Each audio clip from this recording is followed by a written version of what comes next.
Okay, I will say hello and welcome back to another episode of All About Balance. And today I'm joined by a man that's currently picking the skin off his own hands. Today I'm joined by the Macclesfield mascot, Mr. Sean Maguiness. Sean, how you doing, my friend?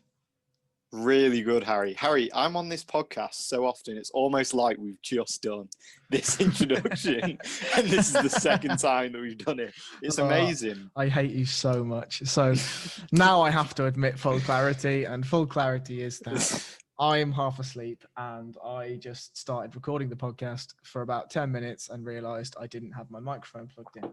So here we are again.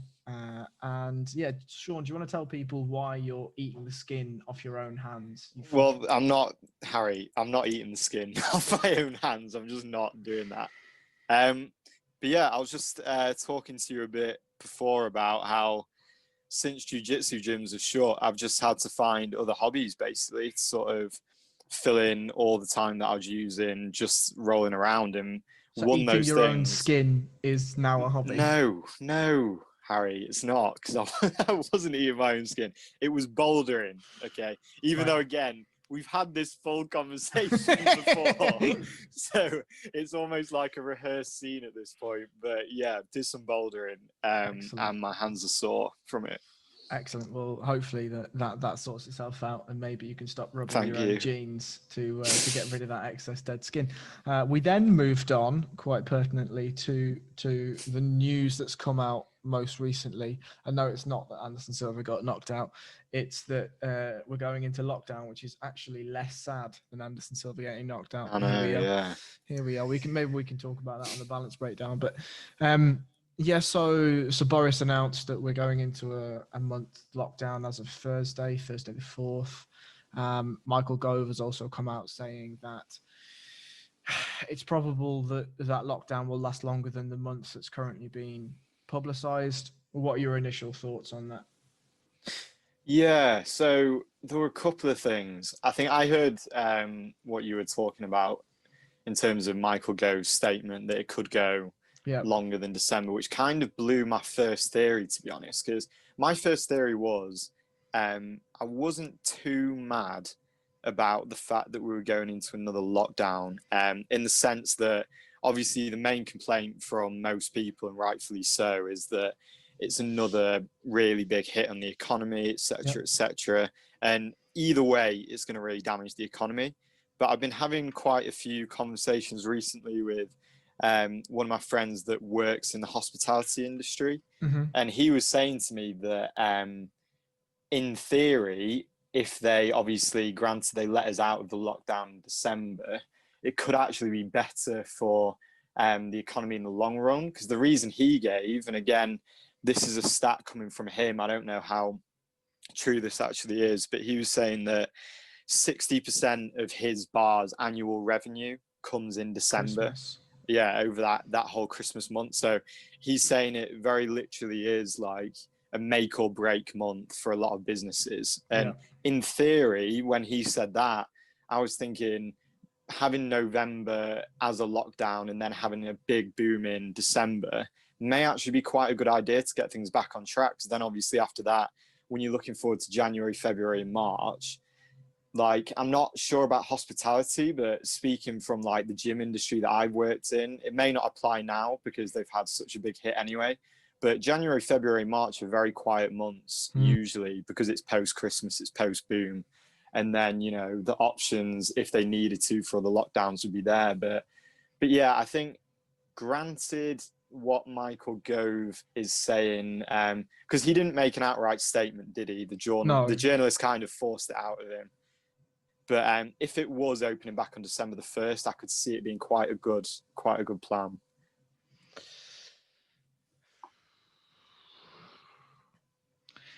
I just don't know at this point, you know, like it seems to me that this is all encompassing of what it is to be human in so many different ways. One is that you've got an actual issue, right? And that actual issue is that there is a coronavirus. It is infecting people. It is causing damage to people. If anyone wants to listen to a little bit more about the coronavirus, go and check the episode with Daniel Dimmock. He is an academic associate, and he talked at length about coronavirus and all those sorts of things. But what it feels like to me is that outside of that, like that's almost like the base of the triangle. And layering on the triangle, you have all these socioeconomic problems, general societal problems, this idea about being locked in your house against your will, this idea of democracy and free will and freedoms and all these things.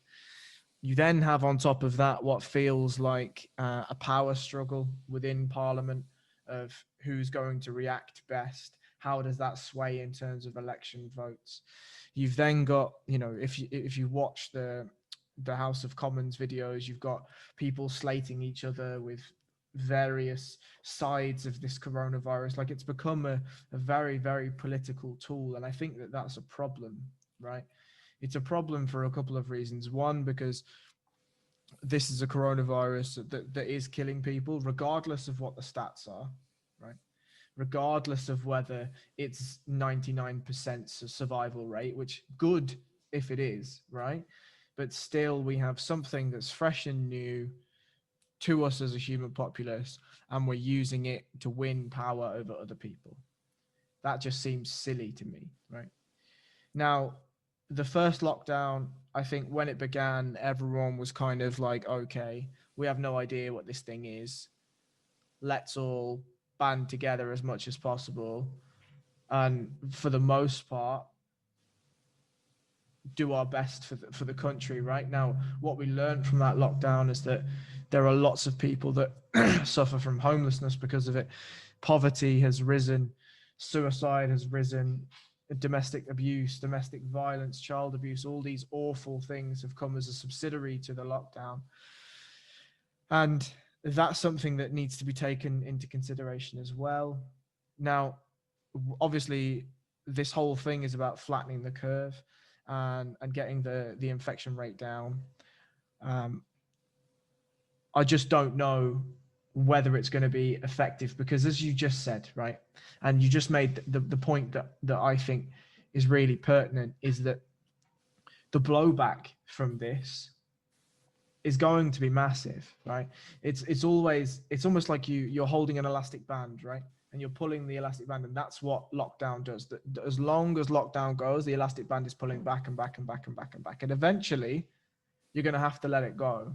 And we saw that with, as soon as lockdown was over, the streets of Soho, some raves that we saw in North and whatever, is that people just go out and go over the top with partying and socializing and all these things. And I saw in the news the other day, I think it was Leeds actually. I think it was Leeds. There was a warehouse rave that was filmed, and there was 700 people that had crammed into this tiny warehouse for a rave, right? I mean, this sounds like Leeds. And it's like, okay, so the friend that you were speaking about in the hospitality industry, if Christmas is a massive time and you're making 60% of revenue,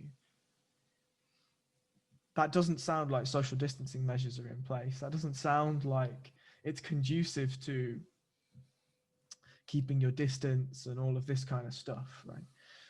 And what do you think would happen if you lock people down for November, but you say, go and have a regular Christmas? Right. People are going to go insane, definitely. right?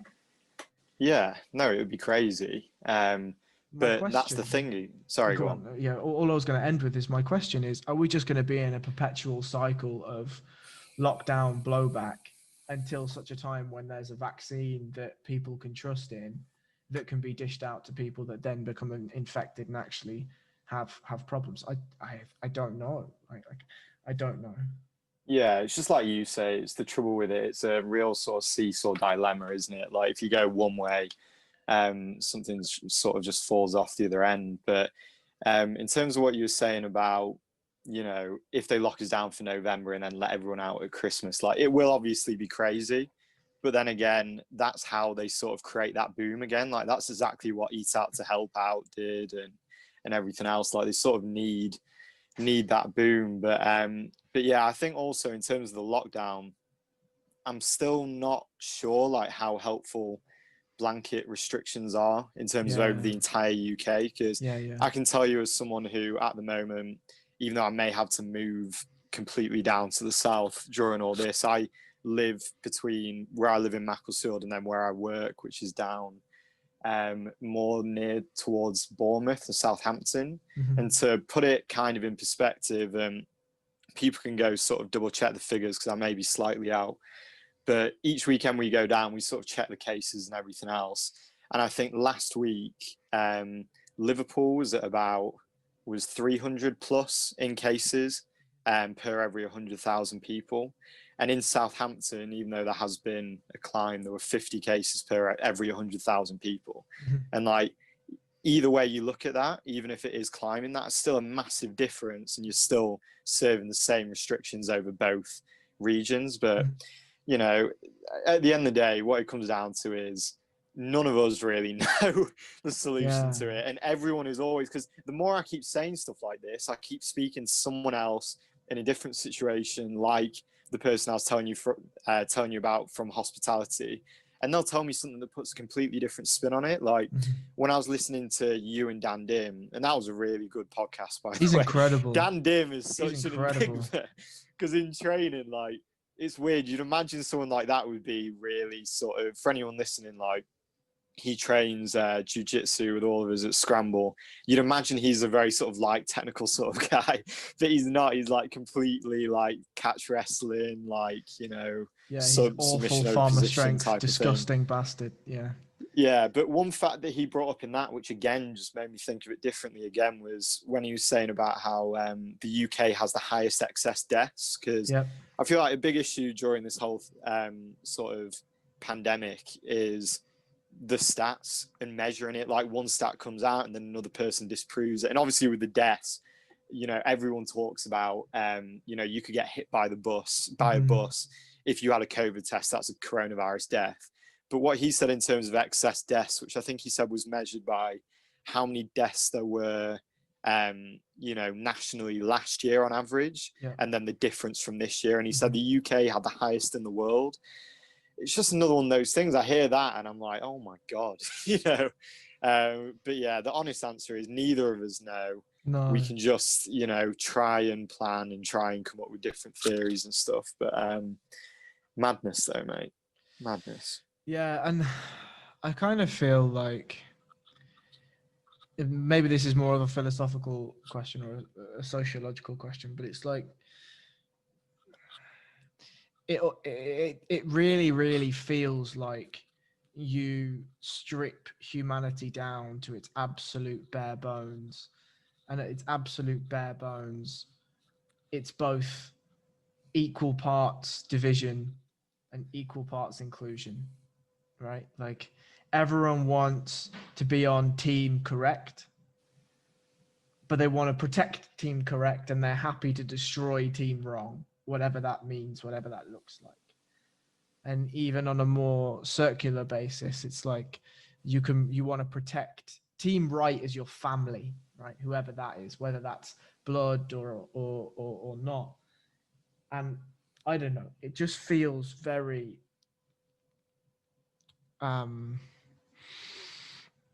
unnecessary in a lot of ways, right? Like me and you follow similar people on Instagram. If anyone's looked at the UK BJJ Underground, if anyone's looked at Facebook, right, anywhere, you see just vitriol being poured out, not just about this situation, but just generally, right? And it's I don't know.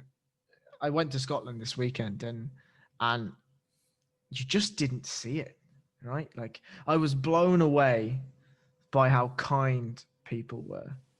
And not really, kind. what was the atmosphere different in Scotland? Yes. I mean, walking. So we got some cheap flights, so that's why we flew. Otherwise, we'd get the train.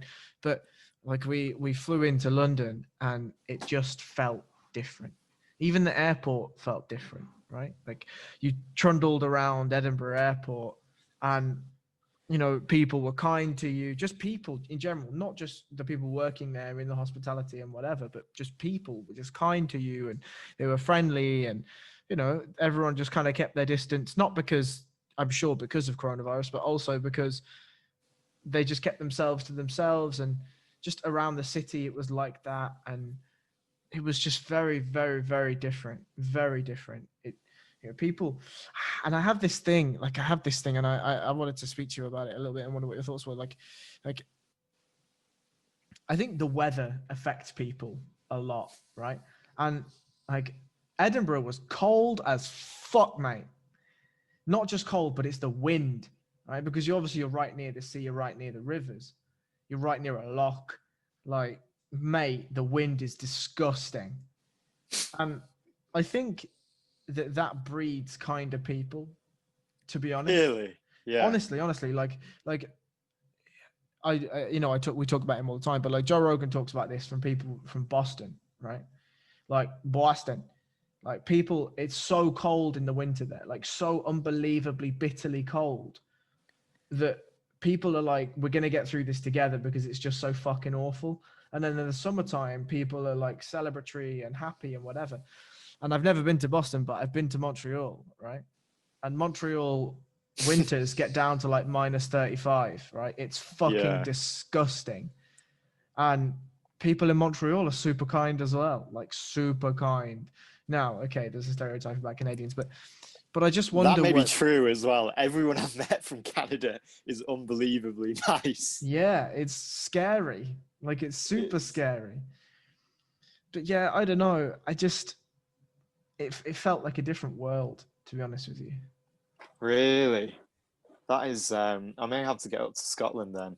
I think what you're saying, what you're saying about the weather is interesting. I think I'd believe it if people from the UK didn't just hate any type of weather. To be honest, like, and I'm definitely in this camp as well. I'm not saying that like other people are like this, but I'm definitely.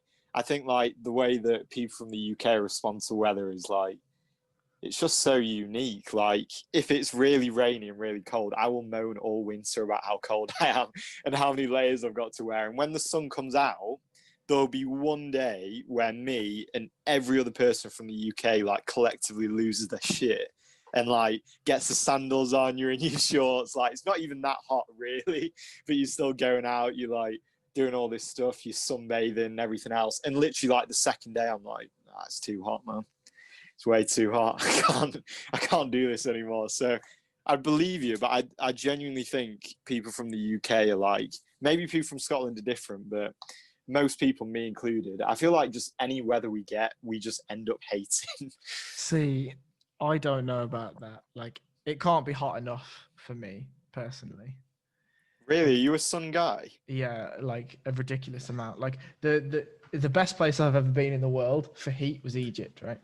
So I went to Egypt in the middle of August, and temperatures got to like 45 degrees, and I was Holy in my moly! absolute element. It was phenomenal. Really? Now, don't get me wrong, I lost two pairs of sandals on that trip because they melted on the floor. But What? yeah, it was that hot. But yeah, it was What? absolutely amazing. Like, you Are know, when you you have those okay? like rubber type plastic sandals. Oh, what like Crocs? Were you No, not walking around in fucking some Crocs. Crocs? Jesus Christ. You strike me as a Crocs type of guy, to Coming be from the guy that fair. eats his own hands. Shut your fucking mouth. I could absolutely see you strolling around Egypt in your Crocs, Oh going my on about how God. much you love the sun. Yeah. Well, anyway, let's just keep that image in my fucking brain for now. But yeah, like when I was walking around, like this, I just kept smelling rubber burning, and I'm like, this is weird. And then you realize it's your sandals, and you're like, shit. They'll not Um, hurt your feet no, thankfully I caught them before my feet touched the floor. before your Um, feet melted. yeah, before my feet Wow. melted along with my Crocs. Wow, Um, that sounds pretty intense. but yeah, it was unbelievable. Like it was beautiful, beautiful, beautiful weather. But yeah, I also think there's something like there's like a syndrome for it, like it's called SAD, like seasonal affective disorder or something like that, where you don't get enough vitamin D and then it affects your mood and you're just really sensitive to lack of Mm, sunlight. That's definitely me. Um, but yeah, I don't know. I just there's something to be said for kindness, right? And I know I've veered off on a vast topic about Crocs in Egypt, but It's but the best way. it is the best way. But yeah, like I think there's just something to be said for kindness. Like I give you an example. Where were we? Like where were we? We were walking at the base of Ben Nevis, right? Just got out of the car to have a look, and there was just a couple, and they were just strolling along, and they said hello to you, and they waved, and they had a dog, and I wanted to go and pet the dog, obviously, because it was pretty, and like they were all like laughy and jokey and whatever. That doesn't happen in London. Like that doesn't. Nobody says hello to you in London. Are you fucking crazy? If they said hello to you, you'd be like, he's gonna rob me. Like he's about to rob me. That is something to bear in mind, though. I feel like I've not spent much time in London, but everyone that I know that has spent time there will describe it as like the most sort of antisocial place. For like, sure. like everyone's always on the go. They're always doing different types of things. So you probably live in the worst, the worst area in the country for that. Yeah, probably. I mean, I also grew up near Birmingham, right? And okay. It's pretty. I'm not born and bred London. I thought really? Yeah. So I only moved to London. You don't sound very like Brummy. Brumtown.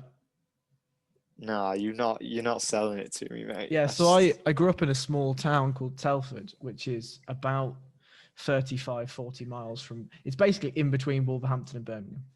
Oh. So there's like Telford, and there's Wolves down here, and there's Stafford. Oh, sorry, Birmingham down here, and then there's Stafford and Wolves.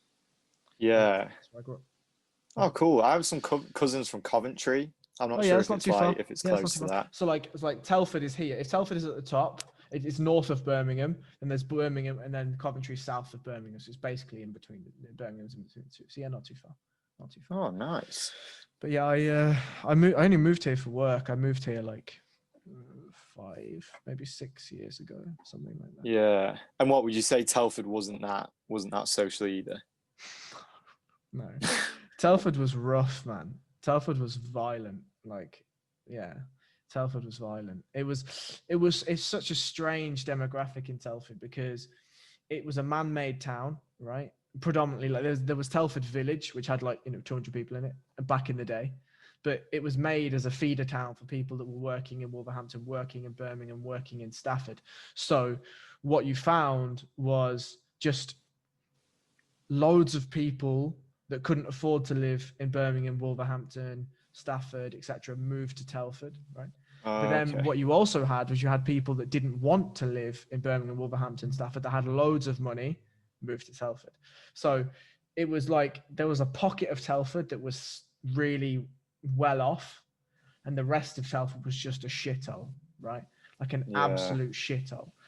There was lots and lots and lots of just kids that were bored, right? And generally, the place you hung out was the town park, which was this massive greenery with like spider webs and like climbing equipment and all that sort of stuff. But for kids, right? Not like proper climbing equipment, but just a massive playground. And then an ice rink.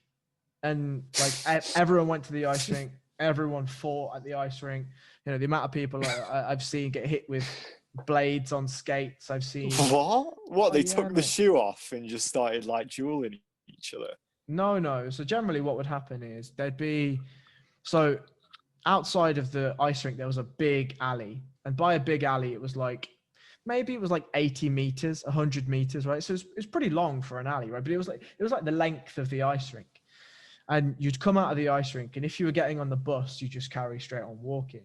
If I'm not surprised. and you were involved in this fight in somehow, you'd look right, and there'd be upwards of 50 lads just smashing the shit out of each other.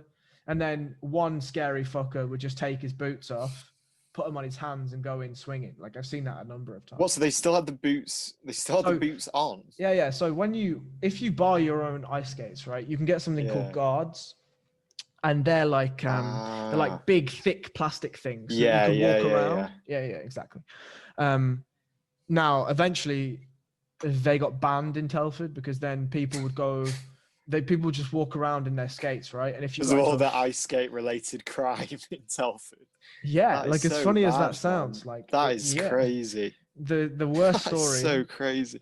the worst injury I've ever seen was we were out. I say we, like everyone was out, and there was some fight kicked off in the middle of the town centre, and some guy kicked another guy's knee with a skate on, and his kneecap just fell apart, and the ball of his knee just fell out. It was awful.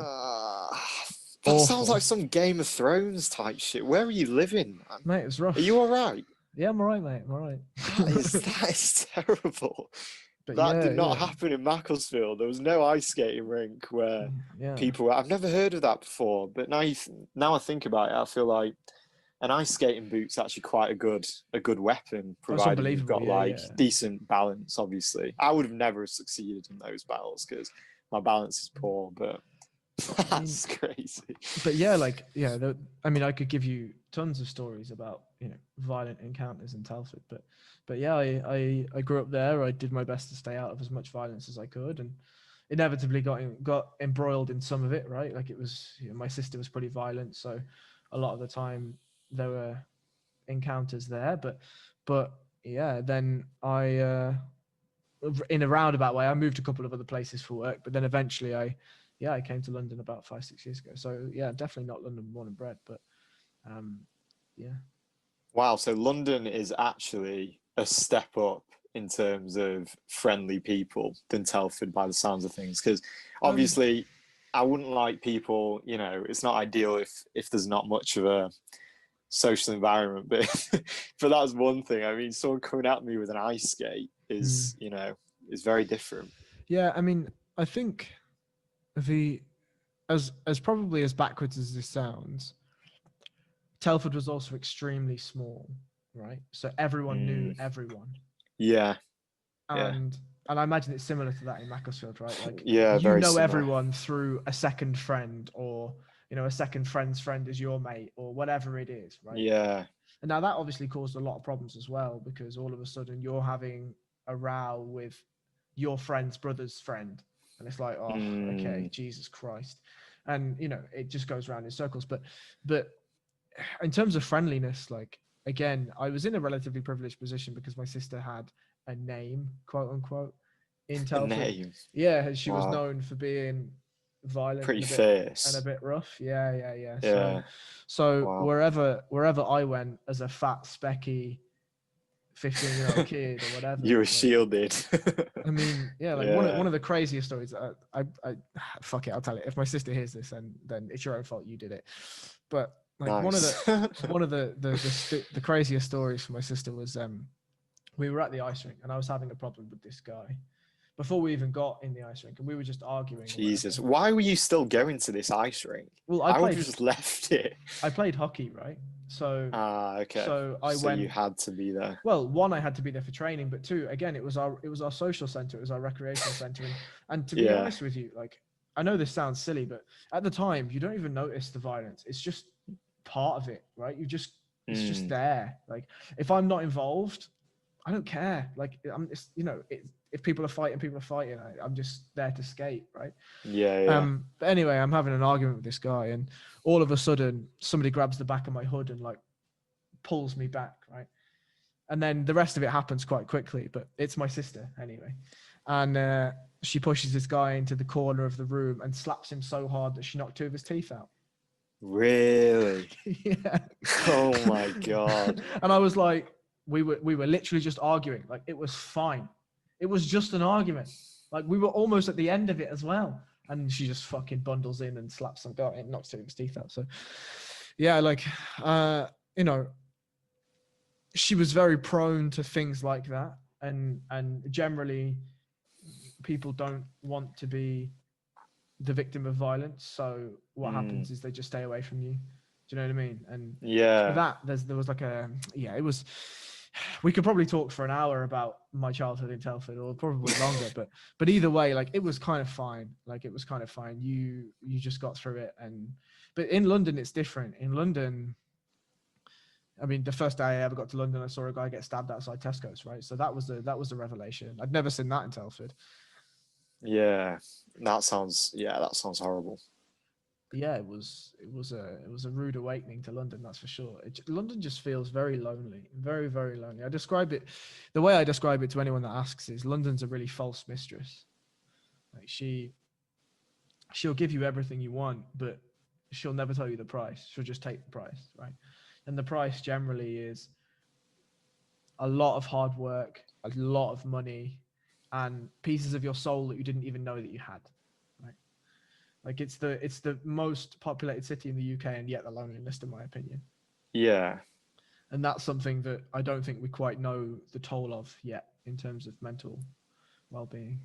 Yeah, you've done well out of London though, haven't you? Like you've got a nice like apartment and stuff like that. Yeah, I mean, I think it depends on what you value, right? Like, this is something that I have plenty of arguments with people about. Is people like, oh, you've got a flat in London, and I'm like, so, like, Mm, it's no different to renting a flat in London.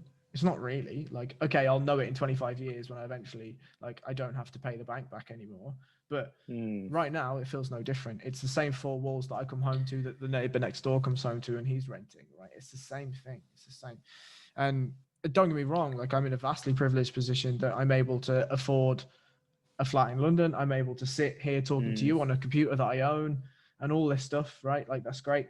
But at what cost, right?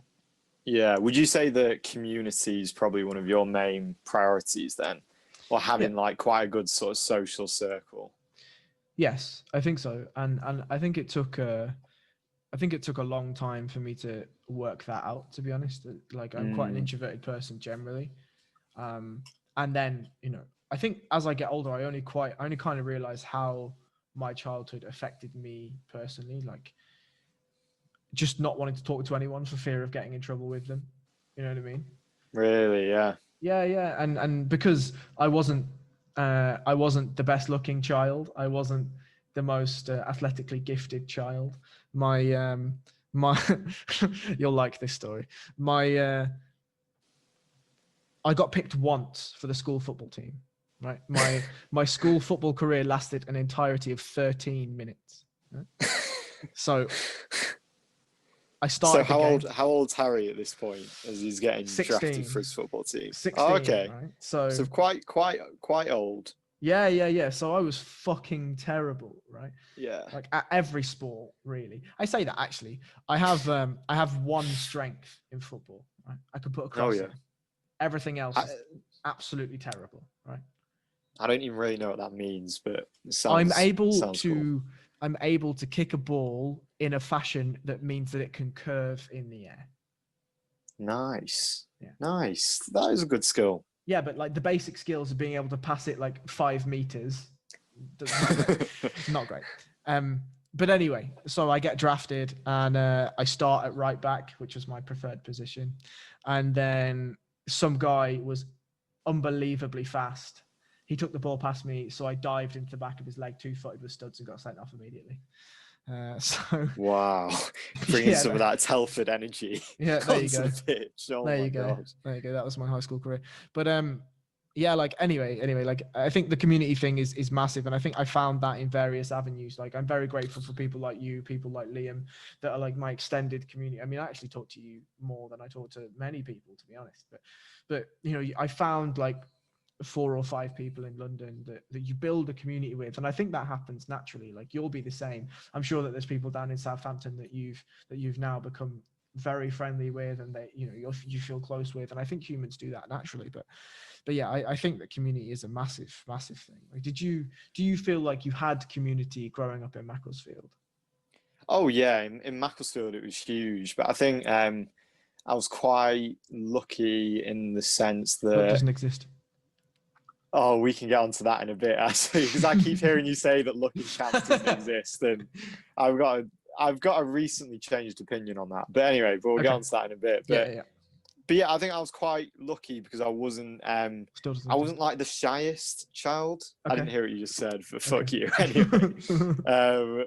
But yeah, so and Macclesfield, it sounds like Telford. Like what I'd class as Macclesfield is only about maybe 3 miles long, and Wow. there's Okay. maybe two high schools. So up until the Jesus. point when I'd gone all the way through school, and say like the year just before I left to come to Leeds, I could easily do my like 2 mile walk down to the gym, which is just down the same sort of main road every day, and I could bump into like 3 or 4 people on that short walk that I'd know, just because Mac was such a small place, and you either knew of people, or because I was quite sort of social anyway, there were lots of people just from school that I'd know. I just walked down the road, and then you've got obviously friends, your family, etc., etc. So in Mac there was a huge community, and I think even in Leeds we were lucky, and I think most of this I'd probably owe to like, this is one reason Scramble was like a really special gym, I think. But it was interesting. I went through uni, and uni is like the opposite. You've got such a massive network all the time. You almost are like connected to so many people. It's hard to even, keep up. Like, you just got such a big circle of people because, there's thousands of people at university. And then I remember during like my third year, Scrambler just sort of opened up, and there was a guy, I think that it was Ryan, who I always say, this is one reason I give Ryan like a lot of props, Ryan Ritchie, Phenomenal a shout gentleman. out. Phenomenal Yeah. gentleman. So he just started at Scramble just when it had opened, and he was really pushing for like social events, etc. And I remember thinking while I was at uni, I was like, why does he want to hang out with me after training? Like, surely just hanging out with me in this room is like more than enough. But I was like, why is he? Because I'd never been to a gym before where that had happened. But then in the same breath, Ryan, I think, he'd moved from London. So he was coming into a new city. He didn't know many people. And then when I finished my course and I went to live in Leeds by myself pretty much, or, not connected to uni, my whole opinion on that whole thing changed, because all of a sudden, obviously your circle shrinks again. And then it was people like Ryan who set up that community. Like, most of my sort of circle of people ended up being the jiu-jitsu guys, or like the fighters that trained at Scramble. And I think most of it was owing to him, but it definitely made me realize like how important, because I didn't notice it before because I always had a big community. But after leaving after leaving university, I realized, just like you say, anywhere you go now, I can almost see you almost start assembling, don't you, like a group of people around you. I think probably one thing that I will say is we should give props not only to Ryan but to Mike, Fred, and Liam as well for even because as you've just said, you've never been to a gym like that, right? Which means that there was something different in the inception of that gym. And 100%. So I think we should give props to those three guys anyway. But yeah, I mean, it's drastically important. And for you saying that Mac was only like 3 miles wide, that's nuts. Like, that is nuts. And again, like, this all comes with the, I mean, God knows I'm not the best with like measurements, and my sense of space and direction is probably more skewed than most people. But the sort of, like, I literally lived my life in I'd say about a 3 mile sort of circumference. Like, I didn't go outside of it, apart from rarely to maybe like go to like a house party or something. But even then, like, I would just, everything I needed was on this one road. And that's not an exaggeration. Like, walking down this road near my house, I had my school here, I had my gym that I went to, and then I usually it was just me going up and down that road, repeatedly, kind of thing. But yeah, it was quite nice, because you do get to know loads of people sort of close by. But then when I came to Leeds, you'll probably agree with this actually, most people I know that have lived in cities say Leeds is not a very big city in comparison to most. And when I moved to Leeds, like, the first 12 weeks, I actually hated it. Like, before I left, I was like, okay, I'm definitely not coming back home, which is, ironic considering the situation we're in now. Yeah. But when I got there, I was like, okay, I'm not going to be coming home at weekends. I'm just going to live there. And those first 12 weeks, I actually found really hard, because I was like, this place is so big. And I'd come from like quite a small town. I was actually just overwhelmed that I spent pretty much all of my first semester in freshers just being lost. Like, I'd get home and I'd get to my halls, because they were about like 3 miles away from where we lived. And the people I lived with were like, Sean, you're really grafting at uni. And I was like, I've just left from like a 1 hour lecture. It took me 4 hours to find my way back home. But yeah, it was really weird. But then the interesting thing was, when I did go home at Christmas, and I was so excited, I was like, I've not seen anything green in Leeds. The city's too big. I hate it. Like, yada, yada, yada. When I went home for Christmas, it was the first time ever when I got off the train, I was like, this town actually seems quite small now.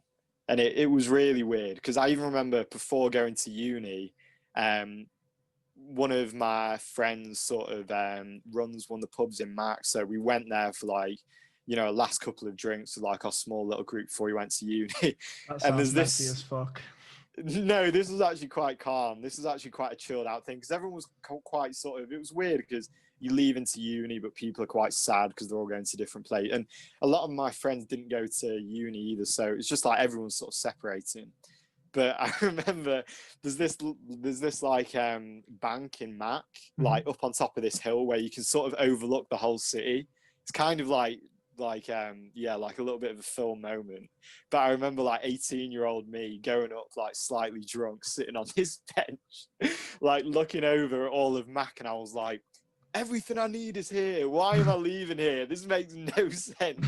This is bullshit. We've got a little cinema around the corner. I've got a pub. I've got a little gym that I go to. But yeah, mate, it was crazy. I was overwhelmed for 12 weeks. And then when I came home for the first time, I was like, wow, Mac's actually not as big as I thought it was. Yeah, and I mean, there's a couple of questions I have here. Like the first one is, how do you? This is taking it back slightly, so bear with me. But like, how do you think you became to be a social kid? Oh, well, I think it's a weird one, because I hear a lot of people like you, or I've got another friend recently, they'll try and brand themselves either like completely introvert or completely Oh extrovert. yeah, I'm not that. And I think, yeah, and I think everyone's on that spectrum. But from what I can remember from primary school, I had like a very small circle of friends. And by small, I probably had about like two. Yeah. I had zero. By small, I mean there were no friends. But no, I distinctly remember, because I wasn't sporty either. I mean, God knows, like I have the hand-to-eye coordination, and just coordination in general has never been my strength. So, you Which know, is so crazy, right? Knowing 6 or the 7-year-old achievements that you've Sean, done. mate, I really was not. Like, you talk about being sporty and stuff. Like, I sacked him anything along the lines of football probably before like year 5 or 6. I was just like, this is just not my alley. You know, and like going to school and stuff, I was just not sporty at all. Like, there just wasn't any sports that I liked. Like, I liked doing stuff like I remember, this is really weird, but I remember the bleep tests when they came in PE were the first thing that I actually really enjoyed, because even though, you know, there is some sort of athleticism, if I went to a sports day, everyone would just absolutely smoke me, because I was about 5'2" and quite chubby and not very well coordinated. So, you know, you sort of do the math there. But when it was the bleep test, it was the first thing where I was like, oh, this is actually, if I just stay in this a little bit longer, I can actually beat some people at a sport. And I remember like distinctly in year 7, they got us to do like a plank at the end of lesson. And I remember just holding it like a little bit longer than some of the other kids that were like the sporty kids. And that was like the first thing where I was like, oh, actually, maybe I don't hate all of exercise. Maybe there is something, you know, in sports and stuff that I like. But I had no sporting interest before, walking into a jiu-jitsu gym. See, I found a sport that I enjoyed and was semi good at. I was better than the other children at my school at. And that was late. That was badminton. Like year 10. My God, no, I actually was the same with badminton. I fucking love badminton. Like, I say love badminton. I'm sure I am shit at badminton now, but I remember playing, and me and this other girl that was good. We got like we made a doubles team, and we represented the school and whatever. Nice. And we got fucking trashed by the schools, right? Let's not get away from that, right? But yeah, that was the thing that we both that I enjoyed and got good at. And actually, looking back at it, I'm not even sure I enjoyed karate when I first started that. I'm not sure I enjoyed it when it moved into kickboxing either. Like I just did it because my mom told me to. Do you know what I mean? Really? Yeah, I think Yeah, so. yeah. Like there must have been some enjoyment because I look back and there was community there. Like I liked the instructor. He was the first instructor I had. I liked him. He was a nice guy. And it gave you a bit of discipline and that sort of stuff was enjoyable. And, I used to go with my friend as well. So that was kind of cool. That was good. You just got to hang out and stuff. But I think as it got to a point when I began fighting, I think that was when I was like, oh, I'm not sure I enjoy this too much. Yeah, I'm not on board. Yeah. Yeah. Like, I mean, I've told the story countless times with me getting knocked out by my own coach. Like, but that was, I think at that point I was kind of like, I don't want to do this anymore, really. Like, I don't want to do this anymore. But yeah, like the social thing, like, yeah, how did you get to that? Knowing that you weren't very good at sports and whatever, like, how did you become to be social? Well, I actually remember this like quite clearly, but I basically just got to the end of primary school, and I was like, I was very sensible, very sort of quiet and everything. I just wanted to do well at school, and I was pretty terrified of most things as well. So I was never going to be like a bad kid or anything. But yeah, I remember distinctly there was this other guy. I won't name him, but he was like sort of the cool guy in primary school. And you know how they give you those yearbooks, like at the end of the year? Like I actually remember this so clearly, as sad as this may be. But yeah, well, I'm not surprised, mate. Going on in Telford, they were probably just happy you got out of school alive. But I'm sorry. I actually moved to a nice primary school because I got bullied in the first one. We can talk about that after, but yeah, go on. Yeah. But yeah, so we got to like year 6 leavers, so I was probably about 10 years old. Oh yeah. And they gave us those books where you go around, you get everyone to sign them. And I remember okay. Yeah, sorry, so I remember like distinctly me sitting with this guy who was like sort of the cool guy or whatever. And I remember looking at my book thinking, I've got like 5 signatures. This is pretty good going, yeah. And then he sat down next to me and opens his book. He's got like all 30. He's got like signatures from other year groups. And he's like, Sean, have you not been like going around trying to get yours signed? And obviously I've been trying like really hard all day. But I think it was just maybe something after that. I was like going into high school as a fresh start. It wasn't even necessarily being like, because I already was, I don't know, like kind of social anyway. So I just went in school and I was like, I like talking to people anyway. I don't want to have another yearbook where there's just nothing in it and another moment like that. So I guess it's something like that. So this is really interesting. Given the last podcast we had, it seems like most of your growth has come from spite, right? Like, spite? No, that was more sad. I don't think I was even spiteful. I was just like, fuck this popular kid. I'm going to be social. Fuck this teacher. I'm going to do an A. I'm going to do You describe me as if I'm just this ball of rage from birth. The English ones, yeah, that's pretty bad to be fair. But it's hilarious, absolutely. But yeah, no, it was probably more just a sadness thing. Because I remember, shout out to Brad O'Donovan. The chances of him watching this are like so slim, but he ended up coming to Leeds and we lived together in Leeds as well. But in primary school, we literally like had the day at school. We used to hang out with him and another kid called Aranga. We were like 3 friends in school. And yeah, we just kind of like, just me and Brad used to walk home from school talking about how we didn't really have any friends. And that was just our existence, basically. But yeah. It's crazy to think. I say crazy to think. It's not crazy to think at all. It's just, it's interesting to think back to 15 years ago, something like that. And think about, even 10 years ago.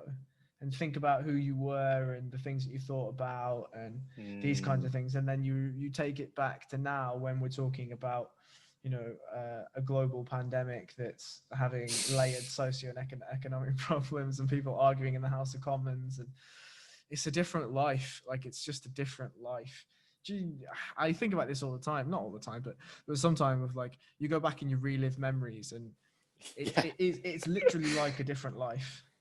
Yeah, it really is. And it's like, it's kind of like if you ever watch one of those like sci-fi apocalypse films when they're like walking around in some terrible like dystopian world, Yeah. and then they have like a flashback to like a really nice picnic they had one day. Yeah. When it was really sunny. But Yeah, I've been speaking to loads of like close friends in Leeds about this, because at this point I have some, you know, really close friends, like best friends who, you know, I've been around for maybe like the whole 5 years, 5, 6 years that I've been in Leeds, who it's nearly a year, you know, since I've seen them. So a lot of the time when we're talking on the phone, there's a big thing where I feel like more than ever now, I'm sort of living in the past, but it's not necessarily a bad thing. Like, it's been quite interesting. Like, I'll just be doing some sort of work or whatever, and then I'll sort of flash back to like a time before, or sometimes it would just be like a completely random sort of story or circumstance that would just sort of make me smile, or like something back in that. Because like you say, when you do look back to those days, like I've even bumped into a couple of people since being home, where like they'll bring up a story from years ago and you're like, wow, like, you know, but they're all happy memories. So yeah. it's just honestly the most random things that you remember. It's never anything important, and you'll just sort of have a bit of a chuckle. But Yeah, I wish that there was I mean, I think it's going to come in the future, but I wish there was a way that you could have like instant access to memories, like, but not just instant access, but like a better trigger system. Because obviously, if you had instant access to memories, you wouldn't remember what the things you needed to have instant access to. Do you know what I mean? Like, it gets complicated. But it would be cool if you could have just a better trigger system. That something would happen, and your brain would be like, "There's a memory. Do you want to see it?" And you're like, "Go on then." And then it shows you, and you're like, "Oh yeah, I do remember that." Maguinness 2K60. Mate, thankfully, I've never been to one of those absolute shitholes. But I'm I sure knew could. you'd say something like that. I'm You sure. shouldn't knock it, Harry. I reckon 18-year-old Harry would have had a whale of a time. Mate, I doubt it. Maybe not. Maybe not. I think probably if you caught me at like 23, maybe 23. I think that may be too old for Magaluf, you know, like probably. I think some people think that's the sort of age that you go, but most of the people I'd say are around like 18, 19, 20, 21. Past that, it's I mean, given that I've never drank in my life or never touched a drug in my life, I imagine me standing in the corner of a club in Magaluf probably wouldn't go down too well, right? Yeah, probably not a good idea. No, I mean, look, if I had the video recording facilities that I have now, I'm sure it would have been epic. But yeah, let's not get into that.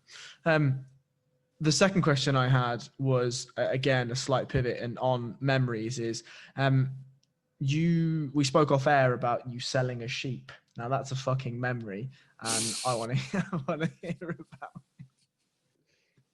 Yeah. Well, okay. First of all, I didn't sell a sheep. I transported 2 sheep. Okay. I feel like it's important. You're Sean the Shepherd. Sean the Shepherd. Because, you know, everything we just said about living in the past, there's no doubt there have been some things post-COVID that I would have just this would never have happened to me before. I would never have found myself in a situation where I had to move 2 sheep. Sure. But yeah, so essentially the company that I work for down in the south, to cut a long story short, had a building that they were selling, and part of this building was a little barn with 2 sheep. Right. One of them was called Harold. Oh yeah, shout out that sheep. Hagrid, which is another pretty good name. Love that. Harold and Hagrid, the boys. Yeah, the boys. So unfortunately, you know, their land was getting sold, so they had to get moved somewhere. It was one of those things, like my manager was sort of going around the office talking about these sheep that had to be moved. And you know, when you hear that there's a job in circulation and you kind of just laugh to yourself because you're like, I wonder who's going to get that. Whoever it is, I'm going to be taking the piss out of them. And then the next day I came in and I've got an email with the subject of sheep. And I'm just like, oh, no, that can't be good. And yeah, it basically said, hi, Sean. all jokes aside, we really need to move these sheep. Can you find something? Can you find somewhere for them? And obviously, in theory, there are lots of things that you could do with sheep that aren't that humane, but Abattoir. I just don't. Yeah, yeah. Or I had some friends in Max saying like make them into lamb chops and stuff, but I'm just not. I just can't do it to them. I just can't do it to the sheep. Mate, Sean the Shepherd he wouldn't. Sean the Shepherd doesn't stand for that sort of. No. Doesn't stand for that sort of thing. So I went hell bent basically on this quest to find a safe sanctuary for these sheep to go to. Not only knowing you. Literally only you.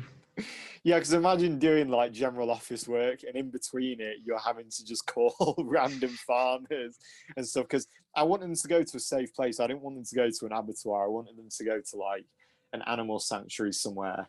But the more I called people up, the more I just realized how mad, and how hard it is to actually move some sheep. Like I even found some, I won't name the place, but very sort of reputable animal sort of protection companies and everything else where I'm like, look, I really need to find a safe place for these sheep. Do you know anywhere they'll go? And they'll be like, oh, sorry, we're only certified for goats. I was like, sorry, are they not the same thing? Excuse me, do you know that you're talking to Sean the Shepherd here? Like, give me some fucking answers. Give me cut the crap. Give me some answers. But yeah, and just the more I sort of called people up, the more I just sort of had bizarre conversations over the phone with different people from the farming community. And the interesting thing as well with the farming community is it's not like you can't just find a farmer's Facebook page. It's still very like word of mouth. So you'll ring someone up and they'll be like, "Hey, you want to speak to Giles about that?" Contact Giles. He loves the shit. And then you contact Giles and he's like, "How have you got my contact details?" And it's like, "Oh, well, Sarah from, the lamb farm told me to call you because she said you love sheep." And then, then he'd respond saying that he hated them. But the weirdest conversation that I had was this woman that I called up who was absolutely adamant that she didn't want alpacas to be sold to her. And obviously, I was very clear from the start. I was like, "I'm trying to sell you some sheep." And she was like, "Well, listen, they better not get here and turn out to be alpacas because I met one of those once and it spat in my face." And I was just like, where do I even go with this? Like, I was just trying to say to her, I was like, they're quite distinct looking creatures. Like, there were some alpacas at my school and like, I would never get them confused with a sheep. Like, I'm not going to accidentally give you, a load of alpacas. But yeah, then to cut a long story, it's already a really long story and I'm not cutting it very short, but essentially the one place I found that was certified to look after sheep was on the Isle of Wight. So now I had the challenge having to sail 2 sheep across, is it the channel between? It is. Yeah, across the English Channel. And honestly, like some people I was calling up, there's one person I called up and I was like calling loads of like equine transport companies, so like horse wagons and stuff, because there's no sheep transport company for 2 sheep. Just so get a van. Like, look, yeah. I'd be like, look, a bit of a weird request, but I've got these 2 sheep and I need to sail them to the Isle of Wight because I found them a home. And there was literally this one person just laughed, just didn't say anything, just started pissing themselves down the phone, and just hung up. They just absolutely pissed themselves. Just left it so I could listen, just listen to them laughing at me, and then hung up. But then, yeah, essentially, this person saved me. I found someone on the Isle of Wight who was super passionate about sheep, was asking me about what sort of characters they had and stuff like that. Which was a challenge in itself, to be honest, because they ate grass, but it's not very. How do you really distinguish sheep's characters? Did you say that you were Sean the Shepherd, not Sean the Sheep Whisperer? I didn't say either of those things, Harry, because it would have been silly, and people were already just laughing at me whenever I rang them up. But yeah, so I found this person. He was like, "I'll take the sheep." And then luckily, I managed to get them a free ferry crossing with one of the animal welfare people, which was amazing. But Yeah, so managed to sail these sheep over for free. They now have a nice home in the Isle of Wight. And then this was actually the craziest thing. So all of this happens. I'm there, like, if I'm ever in a job interview in the future and they say, what challenging circumstances have you overcome? Harold and Hagrid are getting brought up at every job interview. Mate, you're never going to get that job because they're going to think you're bullshitting 1,000%. That's so annoying, though. That's so, oh, mate. I just think that could get me into any job that there was if I could show evidence. But the craziest thing was I get an email, like, there's a couple of emails saying they've settled in, which was great because, yeah, that was really good. And then I got an email from the animal welfare company. Like, again, I won't name them, but very big animal welfare company. We got the RSPCA. Allegedly. And then, I love how that any of these podcasts allegedly is basically like our whole law. It's a safe word, mate. It's a safe word, yeah. Jack goes on about some fucking monster Kazakh can, and we're like, allegedly. Yeah. This show is defended from libel now. If you go through the episode, you'll find the word allegedly. But yeah, so I got an email from them saying, look, we wanted to ask your permission if we can make a press release about this story because it's so inspiring, you know, that two organizations have managed to come together to save these two sheep when a lot of people would have just left them, which, you know, is fair enough. So I had an article come through to my inbox, you know, a couple of weeks ago to check through. I obviously won't give like details of where it was or the article ever. Oh, please do, please. Title, come on. Let me put it in the fucking podcast notice. No. Well, there won't be. It's just a hypothetical article at this stage anyway. Right. But the working title to top this whole story off was "All's Wool That Ends Wool." And I was just like, I can retire from everything.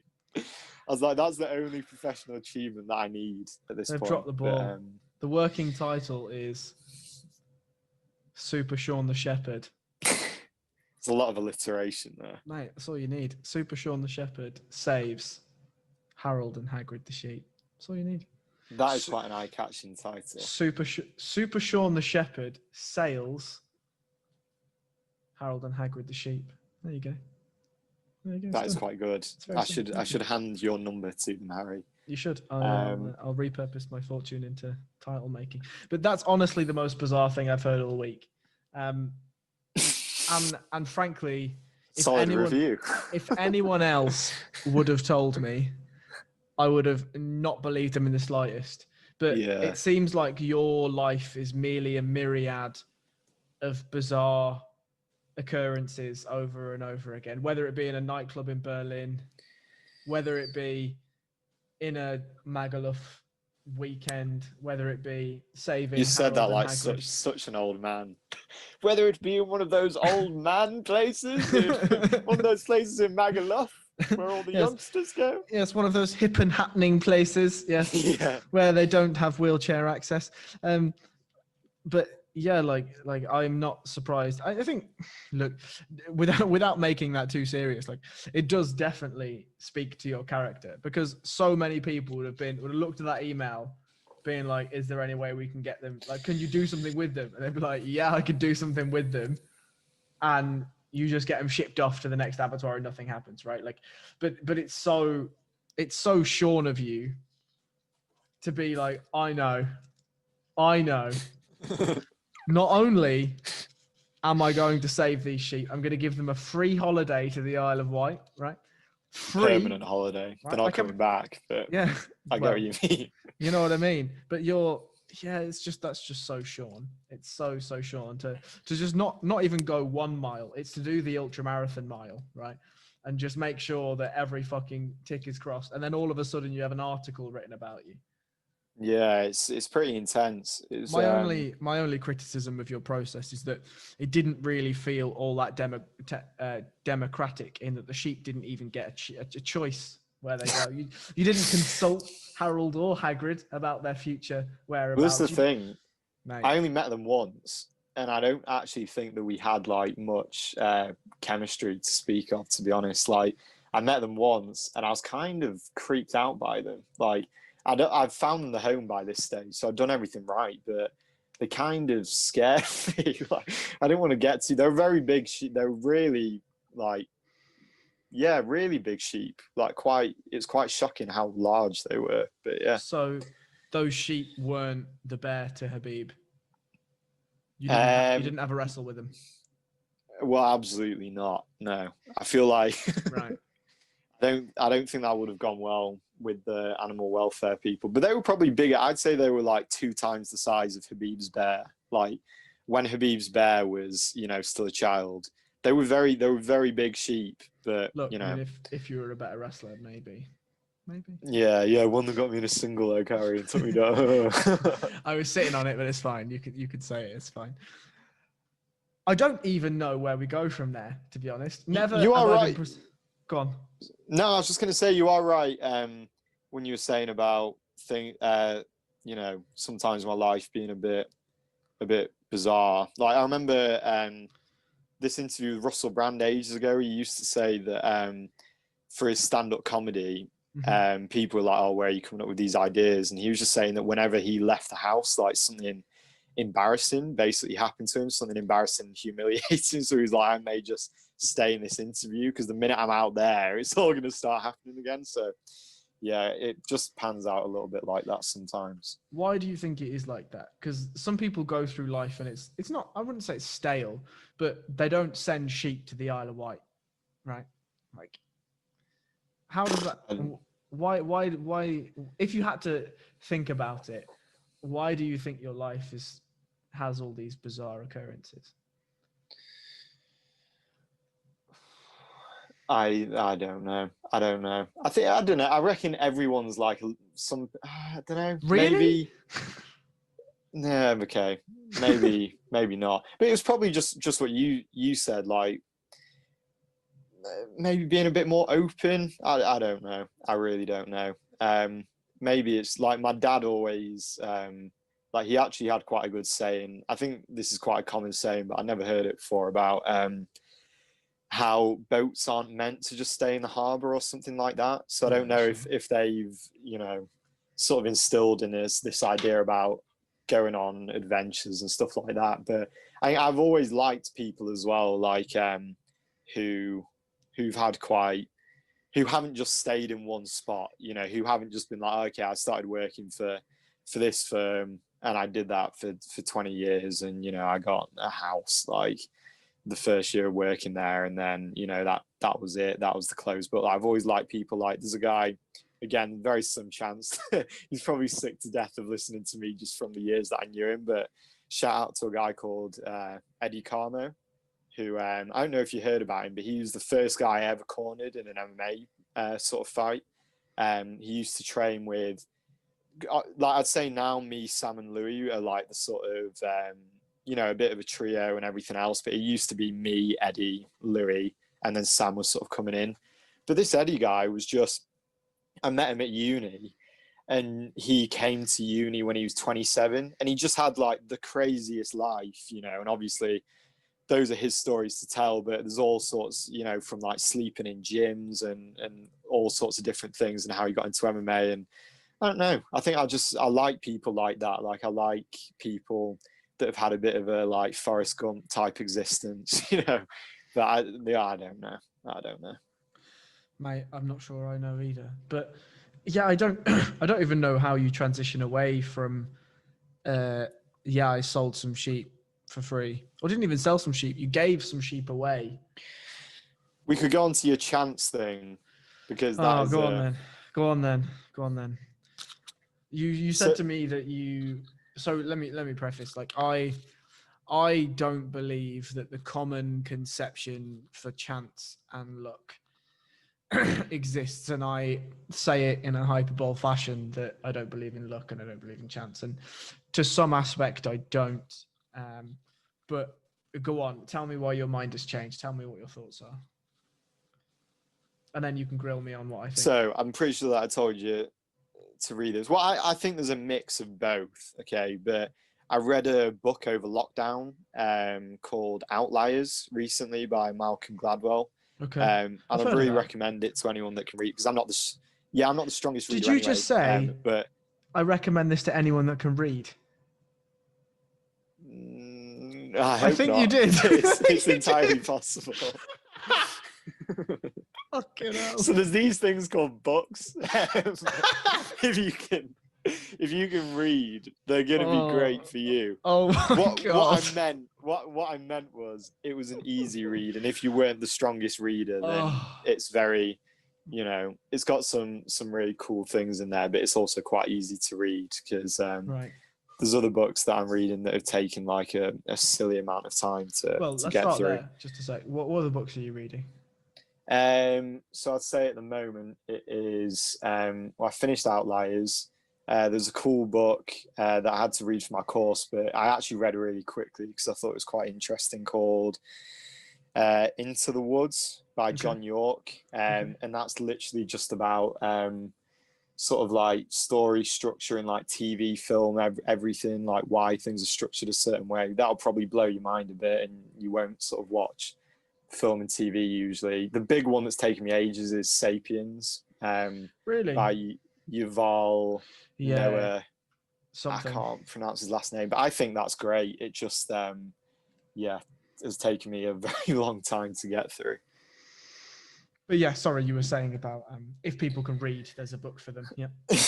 Yeah, there's this book. But Outliers is interesting because it's called The Story of Success. And the reason why I read it initially was because I'm quite interested just generally in people that have like excelled in a certain thing, whether it be sport or whatever.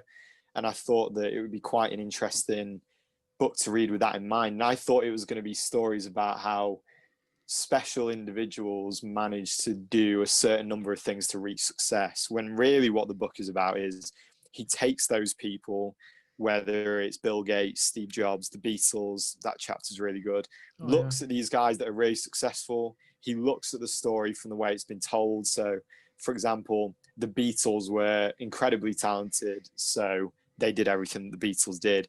And then he goes back into the facts of the story and looks at the role that opportunity and chance played in it. Mm-hmm. So the important thing to sort of preface before saying any of this is that in all of them, like none of the opportunities would have mattered if you weren't a Steve Jobs, a Bill Gates. Like, you've got to be an obsessive, hardworking person. I'm not saying life's a game where there's just a dice roll and we're just going to end up where we're going to end up. It's just not the case.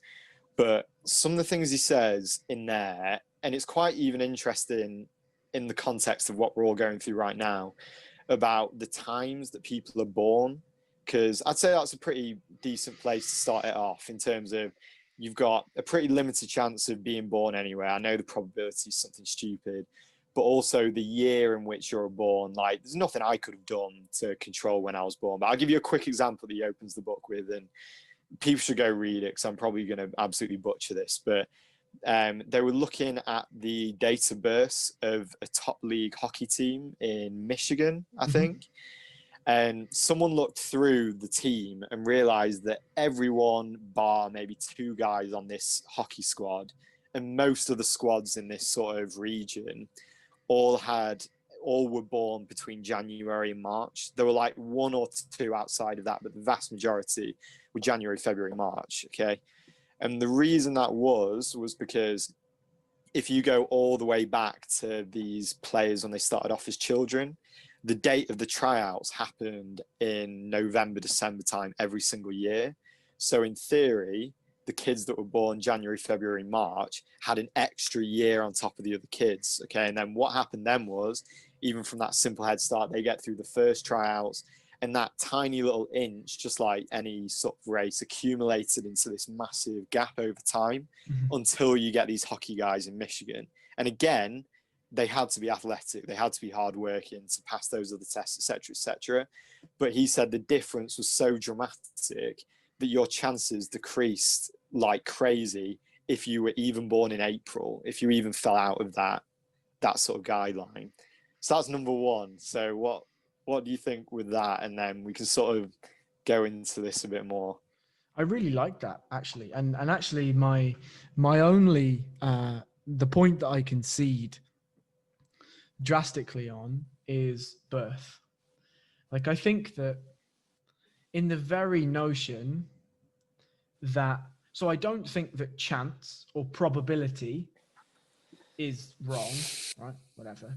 because it's mathematical and we can prove it. Malcolm Gladwell has obviously broken down to a very, very specific statistical point that, okay, an elite squad of hockey players from this month of birth to this month of birth has got this result, right? Fine. Probability and chance, fine. I can see it. Like I'm on board with probability and chance. However, luck, I think, is different.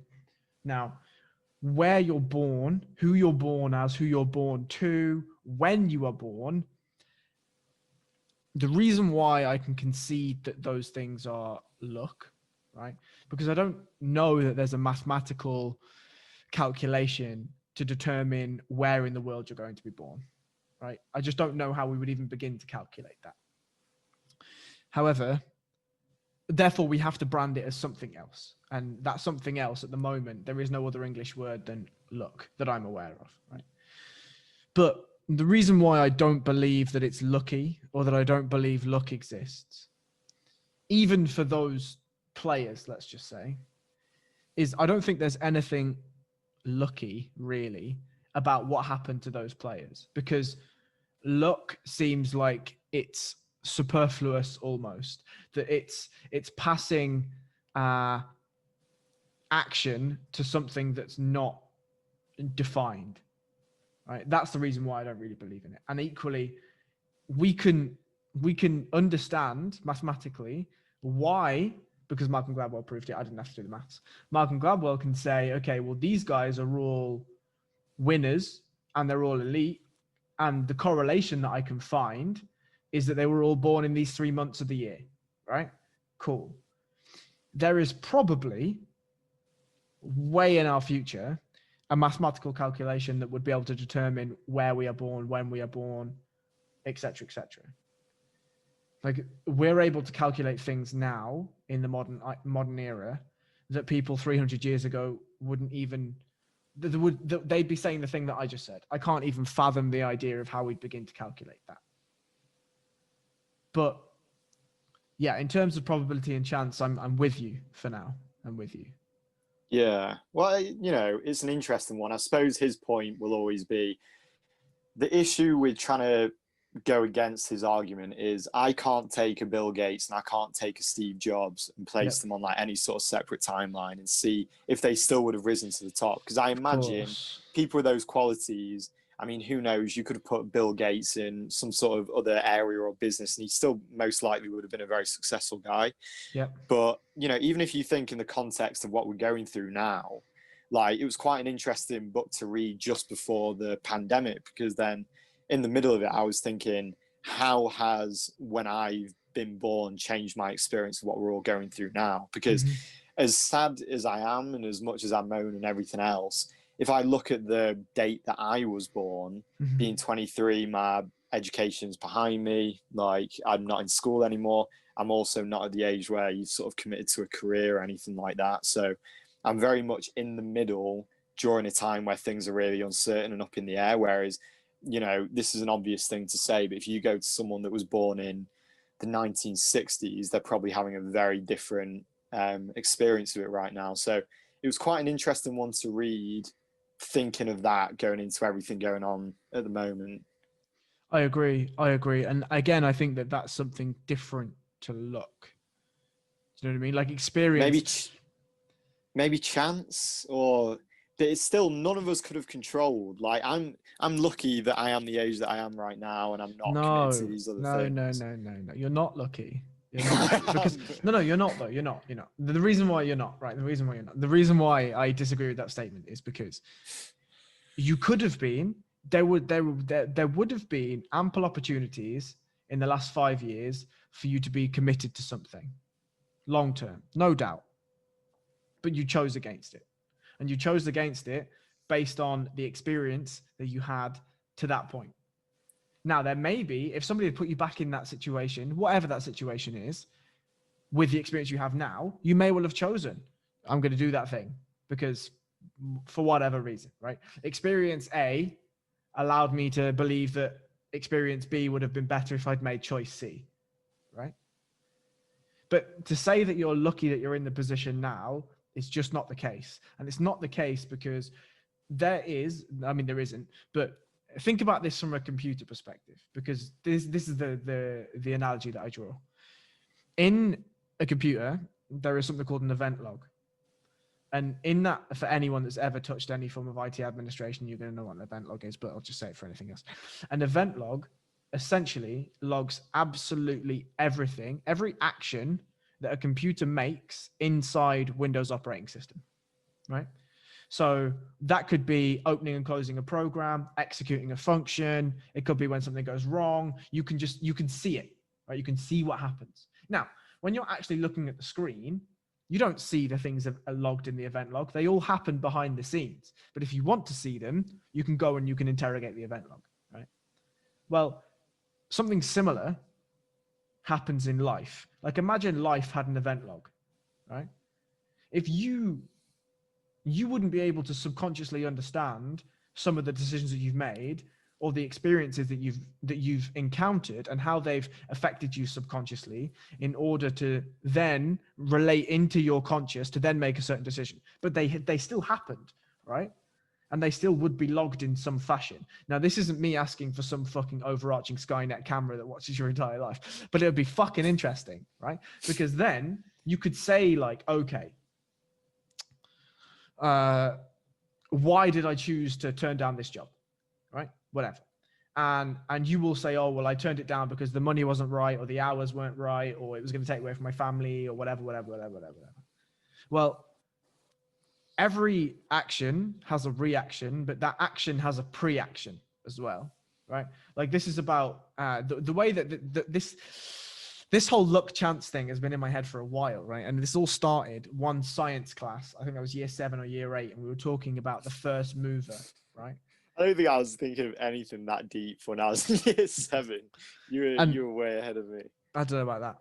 But, like, look, when you're fat with no friends and your mum works at the school, you're questioning everything. Deeper right? things, yeah. No, I've got you. But yeah, like, I think it's Thomas Aquinas that talks about the first mover. And there's also an analogy of a watch, right? And like an intelligent being and first movers and all this kind of thing. And the idea is that even now, if we take this conversation we're having right now, we chose to make this conversation. And one of the reasons why we're having this conversation is because you've listened to me have conversations previously about my belief on luck. And those conversations have happened because of my belief on luck. And we can track it all the way back to when I first had a thought in year 7 or 8 or whatever it was, right? So in the same vein, saying, oh, I'm lucky to be in this situation is not true, because there are millions of micro decisions that have happened in your life that have brought you to this position.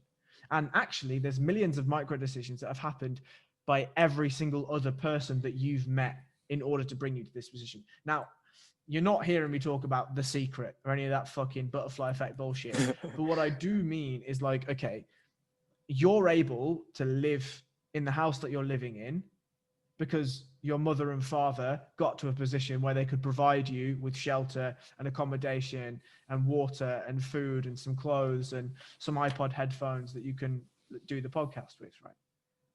In the same vein, lucky to be in this position, well, your father works in the same place you're working at down south, right? Right. Yeah. So is that luck? No, of course not, because your father, again, made various amounts of decisions. He then got a job down south. You, by proxy, probably a shoe-in from your dad because you're a bum, but like a shoe-in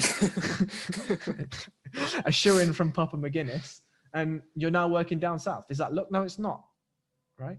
Like, what I think my main issue with luck, and I know you're bursting to say something, so I'll stop in a second, but like my main issue with luck is the use of it. And I feel like it's lazy. And I feel like the use that you just used was lazy. It's not lucky, the position you're in, because we can map, if we really looked at it from a mathematical perspective, we could map why you are where you are. If you can document something, I don't believe it to be luck. Yeah. Okay. So I can see what you're saying, and I think let me tell you why you're wrong. Debates as well. No. Let me tell you why I disagree with all of it. No, I actually agree with loads of it, but I think the issue with these sort of debates are like the Sam Harris like free will debate Oh boy. that Liam used to. You can go in circles all day, but Yeah. I do think that even if we're I'll just try and keep it simple and stay on the thing that I was saying about birth and stuff like that. I still think that where you're born, I think that the environment that you're born into, whether that's the time that you're born, the level of wealth that you're born into, etc., etc., I think that can change you as a person quite considerably and influence a lot of the decisions that you Almost make. certainly. So, yeah. But again, oh sorry, no, go on. Finish.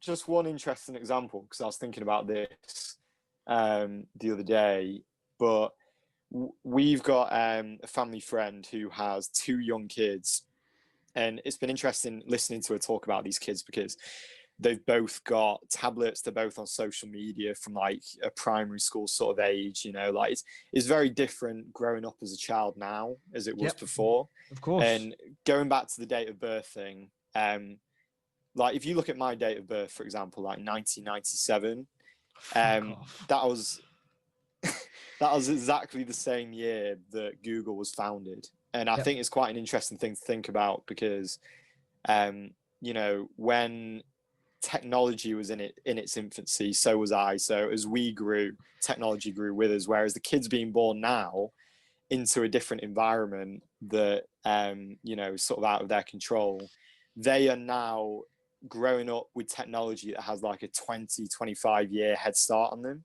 And you see like all sorts of studies, and I know personally from this family friend, some of the things she's been saying is that socially the children are like a little bit different that are surrounded by this sort of technology. And I feel like I am playing massive devil's advocate to just carry on arguing with you here. But I do think there's examples like that where, the environment you're born into could literally mentally change who but you the are environment you're as a person. born into is in some fashion a choice. Right? That is not. No. I could let me Sorry, explain. Yeah. So you couldn't choose, but your parents could, right? So let me give you an example to counter that, right? So my sister is similar to your family friend. She has 2 young boys. One of her boys is 4 now. Shout out to George. Big up George. And he was born even further into the technological age than you were, and even further into technological age that I was, right? So I'm 27. I was born in 1993. Like I was around. Obviously, technology was about and computers were about, but nowhere near the level that they are now, right? Like I still remember when we got internet for the first time. It was an ADSL line. You picked it up, you heard the computer talking to the internet. Your mum came in pissed off because she couldn't ring your nan. Like I remember those times, right? And I also remember having a computer without any internet and everything was on floppy disk or CD-ROM and whatever. Like I remember those times, right? Now, you're right that George, for instance, is different socially than what I remember myself to be as a child. It's also right that George was never shown how to use a computer, but at 2 years old, 3 years old, he's able to unlock his mom's phone, download apps, buy apps, buy a movie. Like my sister rang me the other day and was kicking off because he'd spent 20 quid on a Spider-Man movie. And she was like, how has he done this? Like, my phone has a lock on it and everything. And yet what he'd done without ever being shown is logged into my sister's phone, bought a film, downloaded the film, and then streamed it to the TV and was sat there watching it. And then Charlie got like a notification. My sister's called Charlie. Got a notification to say that 20 quid had gone out of her bank. She goes in and George is like, Mummy, look, I bought Spider-Man. And she's like, what the fuck are you doing? Like, what the fuck are you doing? Calm down. Yeah, like, relax, bro. So, that's one avenue, but that's again my sister's choice to give him the tablet to allow him access to the phone. Because I'll give you a separate example. A guy that I used to work with, his name was Oscari, his wife Hannah, beautiful family. They have a little boy called River, right? And what they did with River and what they are doing is they would never go on their phones in front of him. He was not allowed any screen time until lockdown. All of his activities were like outdoors and all the only thing that he could have or that he was subjected to was music in the background, right? There would be music in the background, whatever. They'd never watch TV together. They'd never watch TV. He'd never watched TV. And now he's like, I think he's like coming up for 3, something like that.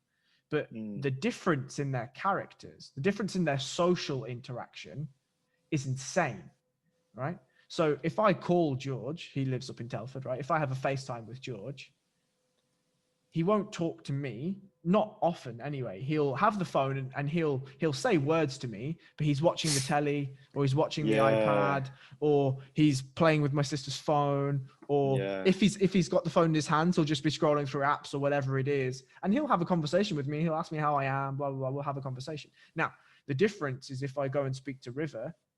Now, River can speak Finnish because his parents are Finnish, and he can speak English, right? Yeah. And he will sit and he'll look in my face and he'll have a conversation with me, right? Now, to your point about, oh, I can't choose which family I'm born to, you're right. But you said that you can't choose the environment you're put into. Also true. But the environment that you're put into does have an element of choice in it, because your parents and the people surrounding you are part of that environment. And without getting into the Sam Harris free will argument, like in some notion, they have a conscious substance in that environment, right? So my argument about like, oh, it's luck, it's this, kind of. And it gets squirrely, right? And this is why I think in 50 to 100 to 150 years, the word luck is going to be reduced even more so, because our computational understanding of maths is just vastly, exponentially growing further than we could even imagine. And I suspect at some point in the future, we'll be able to map how, why. Like, think about it. If we're in a position now where something like CRISPR exists, where when, you know about CRISPR? You've heard of this thing?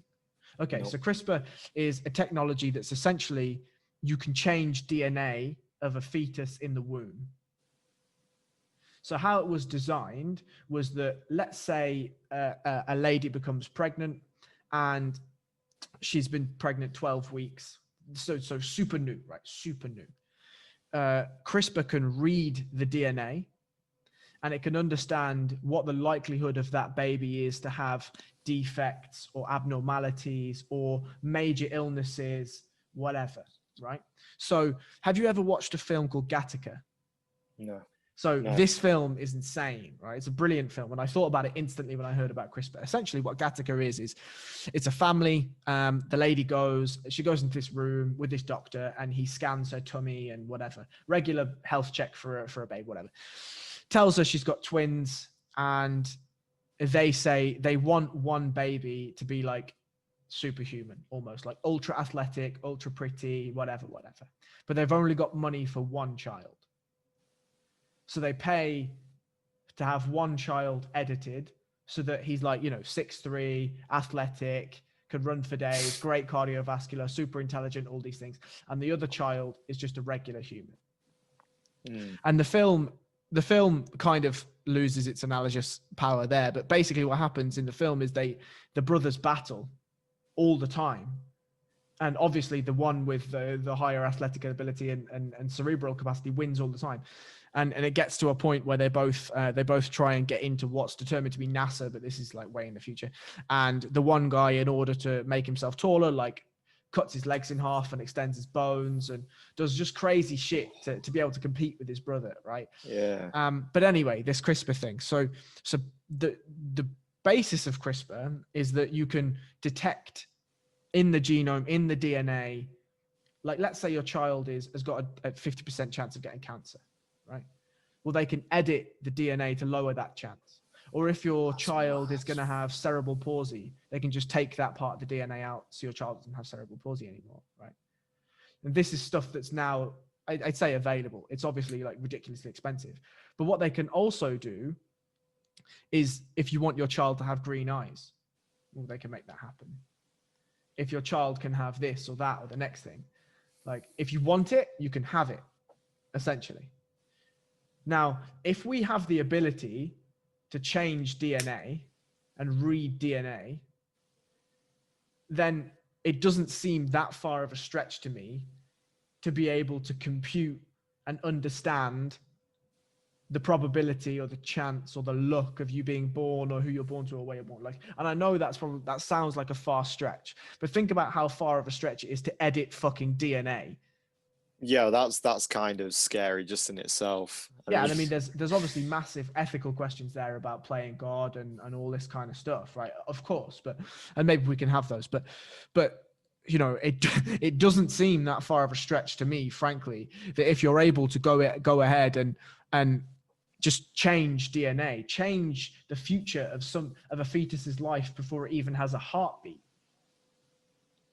mate, it doesn't seem that far of a stretch to me. You may be right. That is some pretty crazy stuff.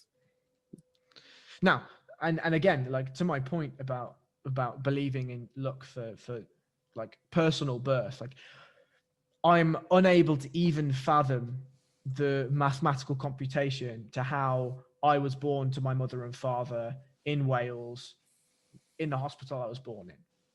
I have absolutely no idea how that is.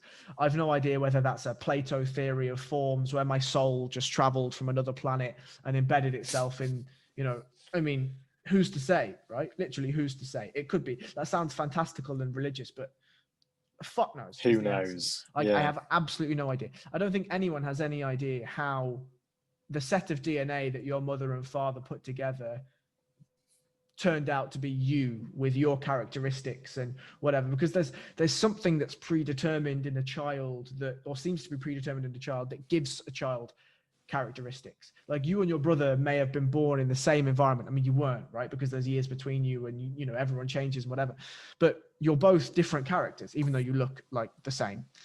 But and speak exactly the same. Yeah, it's so strange. Else. Like, yeah. I just a slightly off topic. I know I've told you this before, but I came up to your brother at Empire. Right? I tapped him on the shoulder and was like, "Yes, Sean, how's it going? When are you competing?" And your brother looked at me and was like, "I'm not competing." And I was like, "What? Liam told me you were competing." He's like, "I'm also not Sean." And I was like, "Oh my god." This happens a lot. Like, obviously, just staying on this tangent just for a second. Like, this happens all the time. Like, and Connor has started just going along with conversations, but I had one when I got back home to Mac because of COVID. I was in a fish and chip shop near our house, and the guy behind the counter was like chatting to me, and I was like, "This is weird. Like, this guy's like really friendly, but he's not like, obviously there's nothing wrong with anyone ever being friendly, but it wasn't that. He was speaking as if we did already know each other." Yeah. And then halfway through, he was like, "There's your chips, come." And I was like, "Okay, that's it." And then my little brother went in. He was like, "No, that's Sean. That's my brother." And he was like, "Well, you know, you look exactly the same. Yeah, it's scary. Speak the same." It's scary. But that happens, yeah, quite a lot. But yeah, like, there are seemingly, from my observation, maybe somebody that's more educated in that sort of field can tell me if I'm right or wrong. But it seems that child, even from a very early age, just responds to triggers in a certain way. Like, it feels like there's characteristics in there, and like, how does that happen? I don't know. Like, I don't know. No, it's one of those arguments. You can literally, it is good fun, but you can literally have it forever, can't you? Because at the end of the day, no one has a clue yet. Maybe ever, but yet. Yeah, I mean, maybe ever, but I mean, I think that the reason why I say yet, and I say it so confidently, is because we are growing and evolving at such an incredibly exponentially fast rate that when people say anything is possible, like, I mean, in some ways, I kind of agree. In some ways, I mean, have we spoken about my theory of evolution and things? No, but I'd love to hear it. Okay, so it's kind of on the same topic as CRISPR and whatever, and actually, I think I'd love to hear your thoughts on this. So as you know, I've never been to uni or anything like that, but I'm gonna write some form of document, whether it be like what you would call a thesis or whatever, on my idea that humanity is consciously or unconsciously building the next evolution of what it would be to be human. And you're gonna have to just expand on that a little yeah, bit. yeah. Just one more time. Yeah. So, and what it's built, what the next evolution of humanity is AI / computing. So, my thought is this. We talked about memory previously, right? If I took away your phone or I took away your laptop, how much of your life do you think you'd remember in comparison to if you had your phone or if you had your laptop? I actually think it would be pretty similar. You know, like I rarely sort of find myself going to like the back of my camera roll or going through pictures on. There'll be like the odd thing that. Do you remember your to. mum's phone number? Yes. Do you remember my phone number? It's never changed. No, definitely not. And I'll try to forget it. I hate you so much. But like, okay, so the mum may be a bad example, but like, for people, your close friends, right? Like, they're a text conversation that you've had with them, that something has been said, like that isn't really in your brain. It's in the brain of your phone. Yeah. There are things that have happened on your phone, whether it be an Instagram meme or a video somewhere or this or that or the next thing, that is somewhere on a disk, but not truly in your brain. Now, of course, there are some childhood memories that you have that we spoke about earlier that are etched into this hard drive in your head. But to me, it feels like we are downloading ourselves more and more and more into the devices that we have at the edge of our fingertips. And I feel like, so, I mean, even think about this. We're having this conversation through technology. I'm recording this conversation through technology. This conversation isn't truly in my head. I'll take remnants of this conversation with me to bed afterwards, and you'll take it to bed and whatever. That's cute, I know. It's cute. But predominantly, this conversation will sit in an MP4 on my desktop forever, if I wanted it to, right? In the same vein, the conversation you were having earlier this evening with your friend in hospitality, you wouldn't have been able to have had that conversation if it weren't for technology. And whether we like it or not, that conversation is recorded somewhere in a database. If not the words, but the timestamps, the locations, the frequencies, the number called, the number calling, etc., etc., etc. The metadata of that call is logged. More and more advertising, digital advertising, is shaping the way that we live our lives. And more we are enveloping ourselves into a world that is governed by tech.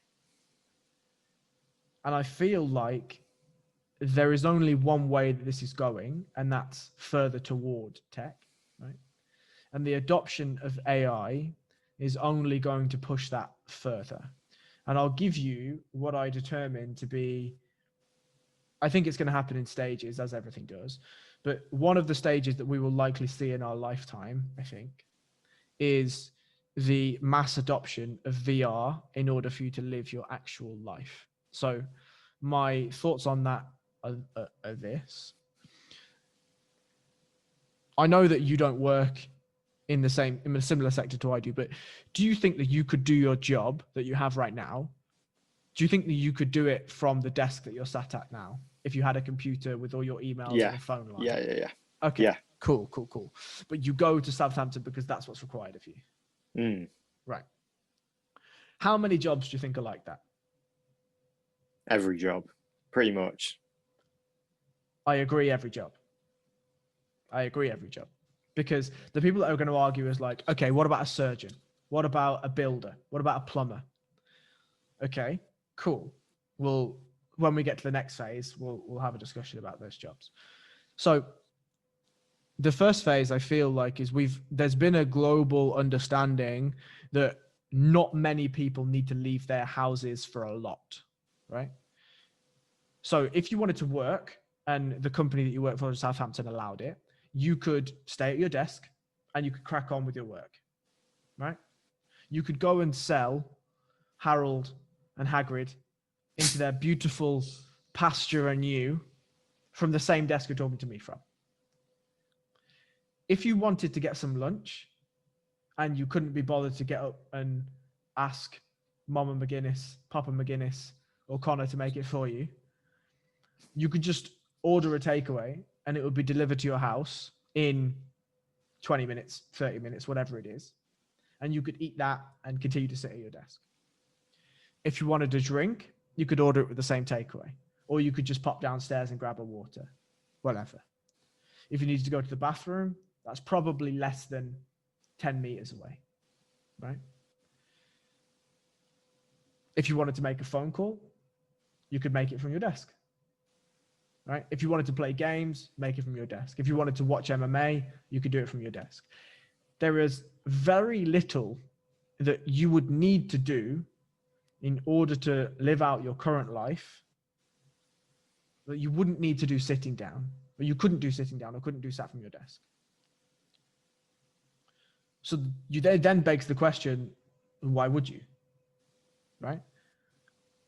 Now, the adoption of VR for me comes in when, if I said to you, you could go to Niagara Falls and you wouldn't have to leave your seat. You wouldn't have to go through, you wouldn't have to travel to whatever I mean, does Macclesfield even have an airport? No. So anyone listening from Macclesfield, that is just the most insane idea ever. So you go to the local airport. Who would fly there? Who would go? But you go to the local airport, you do a 8-hour flight, you go through everything, and then you go and look at Niagara Falls. Or you could just pop a headset on and you could see Niagara Falls as if you were there. If you wanted to go and visit your nana, but you couldn't because of coronavirus, you could just pop a headset on. She could pop a headset on. She would never manage that. Just real quick. I mean, my grandma, like, so we have like a family WhatsApp group. Yeah. And she will send a voice recording, which is basically just a recording of nothing. Yeah. Or her forehead through to the group. So I agree with everything else you said. If it was my grandma and we were living in this desktop world where I don't move from the desk and do everything from there, I may as well just cut off contact with it because it's impossible, which would obviously be terrible. Yeah. You know. But I agree with all the others. Yeah, I get what you're saying. There is ample opportunity for you to do everything via some form of virtual reality. And even more scary, in my opinion, is, I've had some friends, of the game World of Warcraft, right? You've heard of it. Yeah. So that is a game that sucks time from your life, right? And I had a friend back when I was in school and he used to play a lot, right? And we used to ask him, like, why do you play so much and you don't come and chill with us, whatever we're doing? And he said that he prefers his virtual life to his regular life, right? He has more social standing in his virtual life than does in his regular life. Now, that's awful to hear, right? But not uncommon. The gaming community now is vast. Whether it's games like FIFA or Call of Duty or whatever, a RuneScape or a World of Warcraft or whatever the game is, people use that as an escape. People use that to reinvent themselves, etc., etc., etc. And there's all this, at the moment, there's this thing about widening the boundaries and being as inclusive as possible. And whilst, that's absolutely fine, I think there's an underlying notion of people are losing the understanding of what it is to be a person. Because more and more we are detaching ourselves from what it is to be, or what it was to be a person, what we understood it to be a person. And more we're being governed by Instagram likes and Facebook algorithms and Twitter algorithms and Reddit streams and this and that and the next thing. And I feel like the more that we engage with these products and these companies, the more that they will attempt to service us, and the more and more that we will just submit to that, and the more and more that we will reduce the need for having a body, a human physical body, and more that we will just become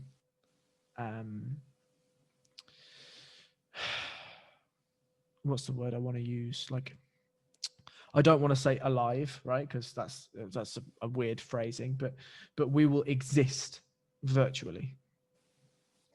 See, I understand what you're saying, but I just think that there's such a, like, for most people anyway, because I know a very similar person to the one that you're describing with the World of Warcraft, and he's not in the happiest place generally, but he would probably say a very similar thing to what your friend is saying. But I don't know. I think it's just like it's a core sort of human thing to do to do something that you can actually how do you sort of describe this? Just something active where you're actually physically doing something, where there's some substance there, and you're actually doing things. You're smirking as if you don't sort of believe me, but like could you just survive like sat behind a desk all day? Because that obviously means no jiu-jitsu, no anything else hobby wise that you could do. Could you honestly do that? So for me, first of all, I think you're lying. So I'm going to explain why I think I could do that. I just don't think that I'd be able to do that. I just don't think that you could test yourself properly. I think that this is entirely down to marketing. What? So I'll explain. So, for instance, do you remember did you ever play on a Nintendo Wii? Yeah. Did you ever play the boxing game on Nintendo Wii? Yeah. Right. Yeah. Or the tennis game, right? Yeah, the tennis game was class. Yeah, they were both class. What are you talking about? Like, they were great. Now, of course, those things, that was virtual exercise, right? And now it wasn't as rigorous as running an ultramarathon or doing an hour of jiu-jitsu or whatever it is, but it was some form of exercise. What about if that was stepped up a little bit, and instead of having 2 joysticks in your hands, you had a VR headset on, and in the headset you were actually on the court playing? Do you think that would be more immersive than playing on just with 2 controllers in your living room? See, I think that's dangerous though, because I feel like the more immersive that you get these kind of, like an Inception type problem where you get people that don't know the difference anymore. Right, and that's my point. Think about it, right? Have you watched The Social Dilemma? No. Okay, go and watch The Social Dilemma. Essentially what it is it's an explanation from guys that used to work at Facebook, Twitter, YouTube, Google, etc., how they built the apps in order for you to spend more time on the apps, right? Now, that's the same with everything, whether that be Call of Duty, FIFA, bouldering, whatever. Commercial businesses are trying to build a model that doesn't make you buy once, but makes you buy all of the time.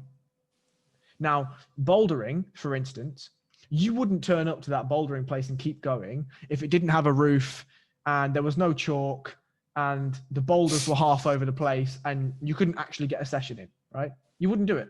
It just wouldn't be worth the money. In the same vein, Instagram wouldn't get any viewers unless the algorithm and the noise when you pop down, or the endorphin hit you get when you get a like, or when you have the ability to check how many people have liked your post, or how many people have seen your story, or what friend is this, and this suggestion, and this advert, and this carefully placed positional whatever, right? The app is derived in order to get people to open the app and then to stay in the app. Why do you think the 2 things are any different? Because they're not. They're both there. If you take away that one is an activity and both of them are activities. One's a fitness activity, one is just finger scrolling. The method for both of them, the product of both of them is, one, you give money, one, you give your time and your data, I guess. Both of them have the same outcome, that they're addictive and you want to do more of them. Well, if I said to you, the new VR 1000 comes out, and if companies start to mandate that you do all your meetings from home because, let's say, COVID gets worse and worse and worse, or whatever it is, that we're going to ship you out one of these VR headsets and all of your meetings, all of your phone calls will be done through this headset, right? Oh, well, then this company then brings out a module that is bouldering. And you're like, oh, cool, I'll give that a go, because why wouldn't you, right? And all of a sudden, It's exactly the same. It feels exactly the same as if you were actually at bouldering. Well, then it begs the question. Humans are always looking for something that's more efficient. Humans are looking for something that's always the next thing, the next best thing. You're just going to sit at home and boulder, right? Now, you may miss some meetings at work because you've been bouldering for the last 11 hours, right? But what would be the point, right? And then, the friend that you were talking about just now, his work have shipped him a VR headset because that's how he's going to attend the bar now, and that's how he's going to serve drinks now. He's like, oh, Sean, let's have a chat. And there you are, face to face in a virtual room having a conversation. If, like you say, it's dangerous, it is dangerous, but this is not out of the reach of possibility, not at all. Have you heard of Oculus? Have you heard of Oculus Rift? No. So Oculus Rift is like the largest VR, or was one of the largest VR companies that there was, right? They brought out the first Oculus Rift, and it was this massive fucking machine, right, that you put on a desk, and then you put this headset on, and it gave you motion sickness and massive headaches because your brain was like, I know this isn't real, something's fucking weird's happening. But after a while, your brain adapted and you got used to it. The second Oculus Rift was insane. You put it on and you're on this boat ride and you look right and you look left, and it was so hard for you to believe that it was fake, right? You could tell yourself it was fake because I'd touch my desk and I'd be like, okay, I'm on a desk, not a boat. Like, it's fine. Yeah. But your brain didn't know. That was 6 years ago. What do you think is going to happen now? Like, and this is my thing. Like, if you think about, this kind of relates all the way, and this is kind of then me deepening down into what I believe it's like human disdain. But if you think about lockdown, what's the biggest difficulty in lockdown? Is that people may not follow the rules, right? Well, if you have a tech giant or whatever that has a 70% user rating or a 70% user usage, where if you take Facebook and there's like 2 billion Facebook accounts or something, if 70% of 2 billion people were all living their life through a VR headset, lockdown's pretty easy. Not that there'd be a virus in the first place because nobody's fucking traveling anywhere, but you know what I mean, right? Like, if you can promote the idea to somebody that you can do your entire life from the seat you're in now, you're never going to get injured, never going to get sick. You can do whatever you want, whenever you want. You want to see the start of time? We've got a module for that. You want to go back to a memory 15 years ago? We've got that for you. You want to go and eat fried chicken? You can do that at the same time that you're watching the moon landing. You want to change and be Roger Federer for a day? We got you for that. You want to go and play Nadal, Wimbledon 2016 final? Got it. You want to go and box Mike Tyson? I wouldn't, but you can do that, right? Like, if there is an opportunity for you to be whatever you want to be inside this VR headset, and all of the marketing dollars that are currently derived to the way that you live your life right now were pumped into that thing, I can imagine a lot of people will take it. See, I just sort of disagree. There's a lot there, by the way, to answer. So I'll just sorry, sort of I rambled on.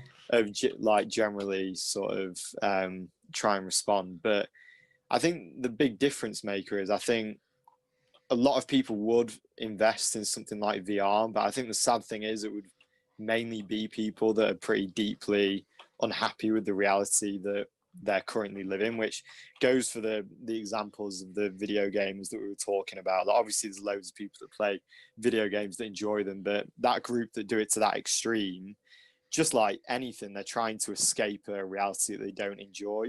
Mm-hmm. And for me, the idea of, like you say, going on different modules where you do different things, like, I think for me, something that makes me feel happy is like personal things that I've achieved in the real concrete world that, you know, that I've done myself. Mm-hmm. So if you put me on a module where I could beat like Mike Tyson, or I think I'd just be sad. I think it would just make me sad, because at the end of the day I wasn't responsible for any of those things. I just play, because this also comes with a caveat as well. I don't play video games like at all. Mm-hmm. Like I have zero interest. So I may be the other sort of extreme end, but if someone does try and get me to play video games, like my brother likes them and Aaron does and stuff, I just don't understand like why people would do it, because it's like, why would I don't have much time anyway. Why would I waste the time doing something that has no impact in the world that we're in and exists, and everything else? So yeah, there's a lot to answer, but I feel like I think you'd have to be an unhappy, and don't get me wrong, there is a market for unhappy people. Mm-hmm. But that's the sad thing, I think, for me. For me, it has to be something in real life that you've achieved that sort of adds to my own sort of sense of self-worth. So you could put me on every great module under the sun. There could be a sheep selling module, like, the sheep where selling simulator. I don't just sell two. I'm like selling flocks everywhere else. But it wouldn't make me feel as good as it did to, sell Hagrid and Harold in real life. Well, can I ask you two questions? Of course. The second one is probably a bit too deep, so I'll ask it second. The first one is, you say people would only go into the VR realm if they were unhappy with their regular life. They would only completely switch to the VR realm. It's the same with video games. If you're casually playing a video game, there's no issue, is there? Sure. Why do you go on holiday? I don't go on holiday very often. maybe I'm just saying this in response to the argument, but to briefly escape. But even then, like, it's still a real, like, all the memories that I have, say, from Poland, all those amazing memories, those are all stories that really happened. And the thing I would compare it to is like one thing over lockdown. Like, have you ever, this is probably getting way too deep, but have you ever had like a dream that has brought you back to like a really nice fuzzy memory? And I suppose this is like pretty applicable with everything going on at the moment. And you really believe that you're there, and then you wake up and you're back to the real situation. You're like, oh, okay, well, this is a bit of a anticlimax. Like, at least with the holiday, those good things that happened and everything else, they still happened in reality. I didn't just leave this world to something that doesn't exist to make me feel better. Maybe. Like, okay, so my point there is so my first critique of what you just said is, you said, oh, all these memories from Poland and whatever. Well, you don't even remember all the memories. That's the first thing. Like, maybe. Like, I would be interested to see if in 5 years from now, if one of the boys that you were on that trip with in Poland sent you a video and you were like, Jesus, I didn't even remember that happened. Oh, they could send me something of that from last week, Harry. Right. Wouldn't. Right. So who has that memory? Yeah, but there's still other. I still feel like we're nitpicking a little bit here. Like, it's still, but it's important. It's important. It's important. Poland. And it happened in the real world. Like, if I went out there, so this is my second critique. It still has real world, like, impacts of whatever I do. Sure. Now, I think that you, whatever, are probably the last generation that would answer in the way you're answering. That's my hypothesis anyway. But I'll ask you this question. Like, you say a lot about how, oh, I'm doing this because it's accomplishments in the real world and it's reality and it's this and that's the next thing. How do you know? Oh, well, obviously I don't. But I mean, that is another whole hour-long conversation. But I think, though... No, sorry, go on. No, I was just going to say that I think... I don't, like, this is so deep right now, but I think the minute you stop believing that the things that you do have no consequence or no impact on anything, it's quite a difficult pill for anyone to swallow. I think, though, that what we are doing, especially in this conversation, is you're referencing consequences that you rank in your generation. Right. Okay, well, here's another thing, just real quick. So just to go back to the youngsters that we were talking about, a lot of the stories that I'm hearing from them, because just like what you were saying, I thought you made a good point about social media in terms of, like, I can remember exactly the age all my friends were getting Facebook, you know, and people being born now will not have that. They're just straight into it. Yep. And there's already, from like those sort of parents that I've been speaking to, like, a lot of these kids they're not happy. They've not transitioned naturally into that instant, what we determine social media world. Yeah, they've not naturally, gone into sort of blended well with social media. Like, a lot of the time the kids are getting upset, and especially, this was a really interesting one actually. One of these kids during lockdown was really upset that one of their friends wasn't responding to them over text, which, if I was the same age, first of all, I didn't have a phone anyway until I was about 12, so it literally would never have happened. But it's like the extra significance that they put on people responding to them in a virtual capacity is obviously quite a serious thing. But the point is, they're not happy about it.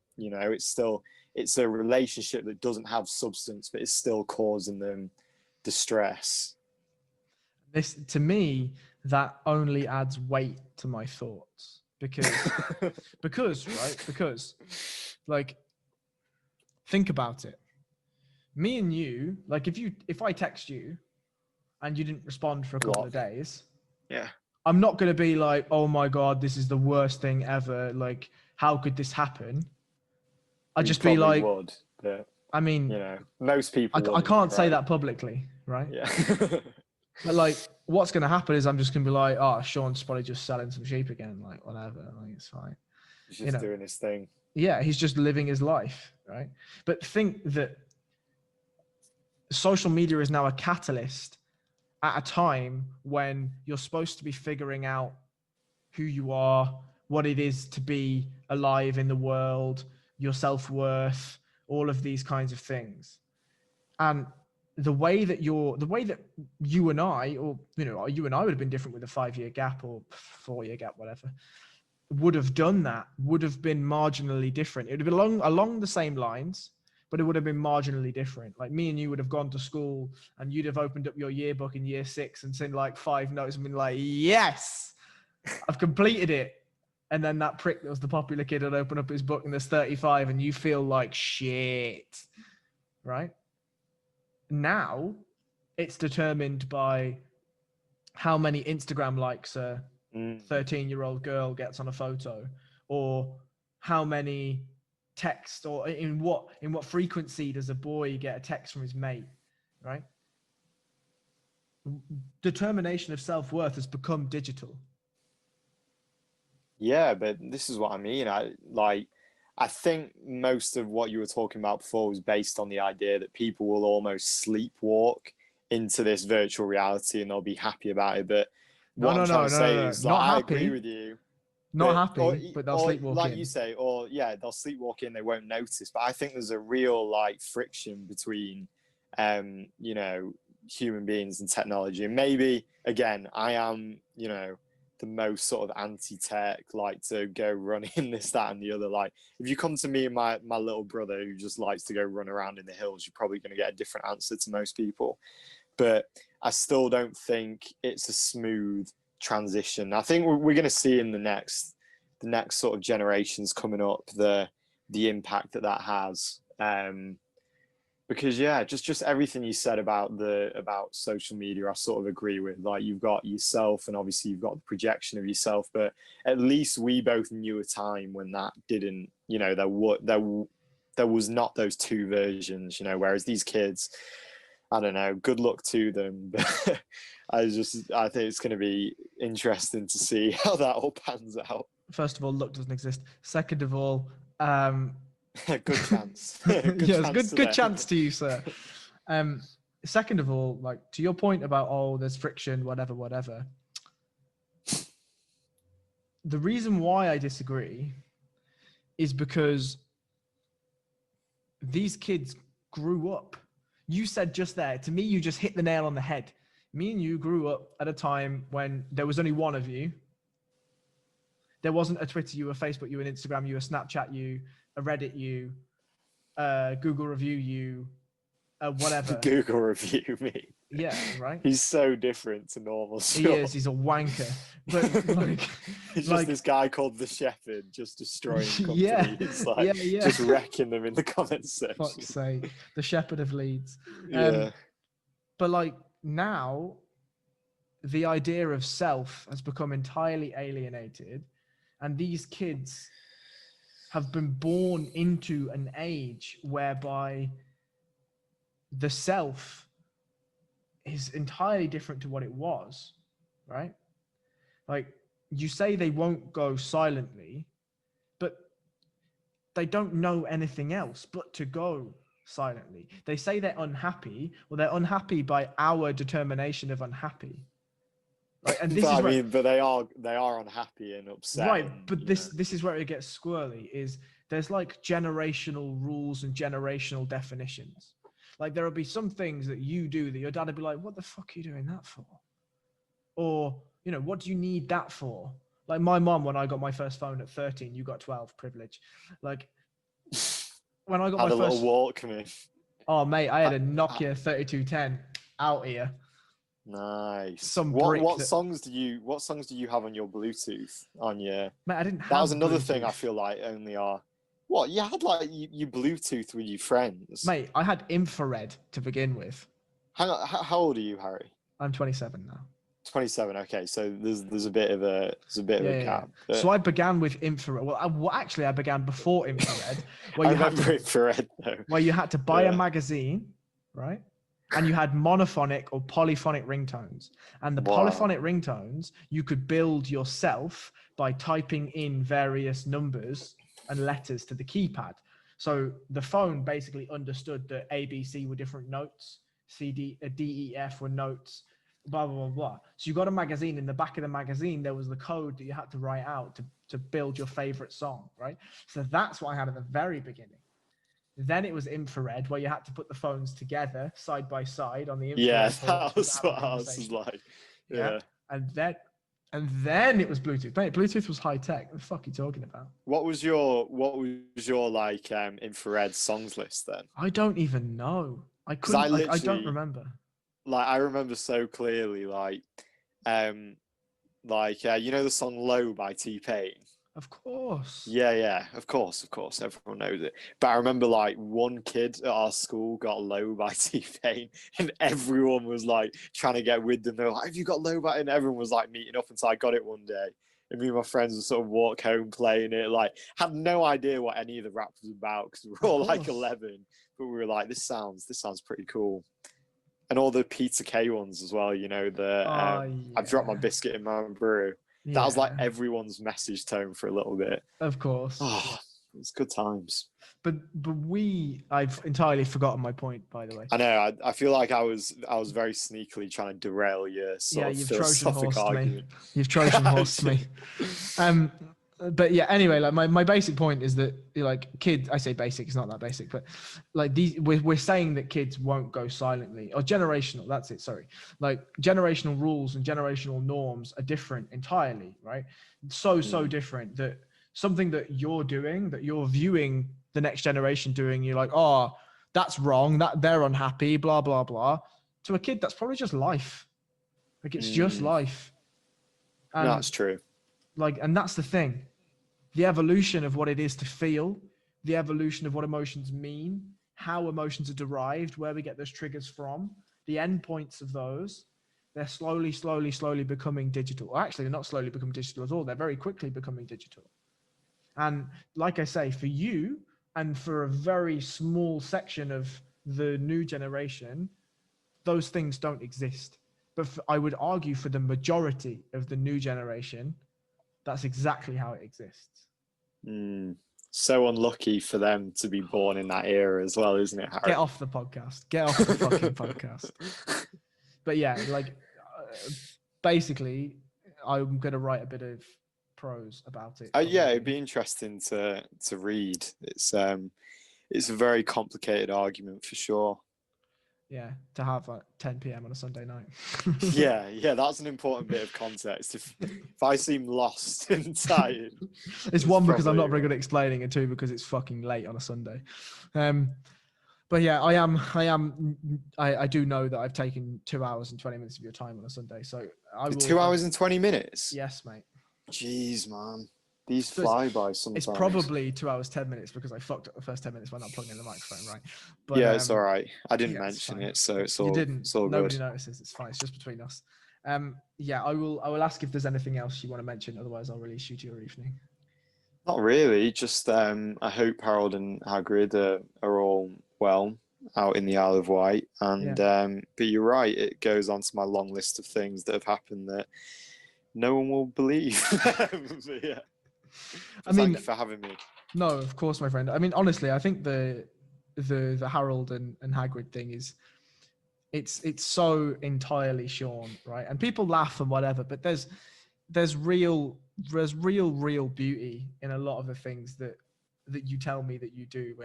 And one, the Harold and Hagrid thing generally is like a really heartwarming story. And you know, like the thing with me is what I notice about myself is I'm either going to take the piss out of a story or I'm going to try and critique it, right? And that's why I was like, I've no idea where to go from this because I only had good things to say. You know what I mean? And that's uncommon. That's really uncommon. Did it warm your stone cold heart? It did, mate. It warmed my CPU and hard drive heart. That's what it did. Like I think, and this is me in a roundabout way attempting to give you a compliment, right? Like I think that we talked about, you know, new breeds and new generations and whatever, but I don't think that there are many people like you, to be honest. And I say that having spoken to many a people, right? And maybe that's different for you because you've also spoken to many a people. But I feel like, you know, when you told me the pretext of your story and you were like, oh yeah, so there was this job at work, right? And it was going around that, oh, there's some sheep that had to be moved. Immediately I was like, this is going to Sean. Like, this is only going to Sean. This could only ever go to Sean. There's no like the probability of it going to somebody else must be so minuscule that it's not even worth considering, right? Like this is a Sean job all over. And lo and behold, it ended up with you. And look at you. You fucking relocated Harold and Hagrid to a beautiful part of the UK. And you did so by calling probably 100 people and having someone laugh at you and just hang up the phone. And did that deter you one bit? No, you just called the next person and cracked on, right? Like, I think that kind of determination to do what you determine to be the right thing, but on the basis of it is just something gracious and kind, to put that amount of effort in is pretty uncommon, I think. I don't know. I think you've been very kind, Harry, but I didn't really think about it like that. And that's my point. Yeah. You didn't even think about it. You just did it. Well, that's an interesting kind of person, and it's a pleasure to know you. So again, I will thank you for your time, and I apologize again for the technical difficulty, but I think we made up for it by you telling people that if they could read, they should read a book. That was by far one of my best recommendations. There's this book, right? And if you could read. No, there's just these things called books generally. Yeah. They're great for readers. Oh man, I need to go to bed. If anyone's listened this far, I mean, yeah, if anyone's got this far, congratulations. You're a scholar and a gent. But I think what I'll close this out with is just to bring it to the 21st century. If people can't read and they want to consume these things that Sean called books, there's also something called audio books, right? Where you can listen to them. That is crazy. What a development. But yes, Sean, it's been a pleasure as always. I love you very much, and I'll speak to you soon. Thank you very much, Harry. Speak to you soon.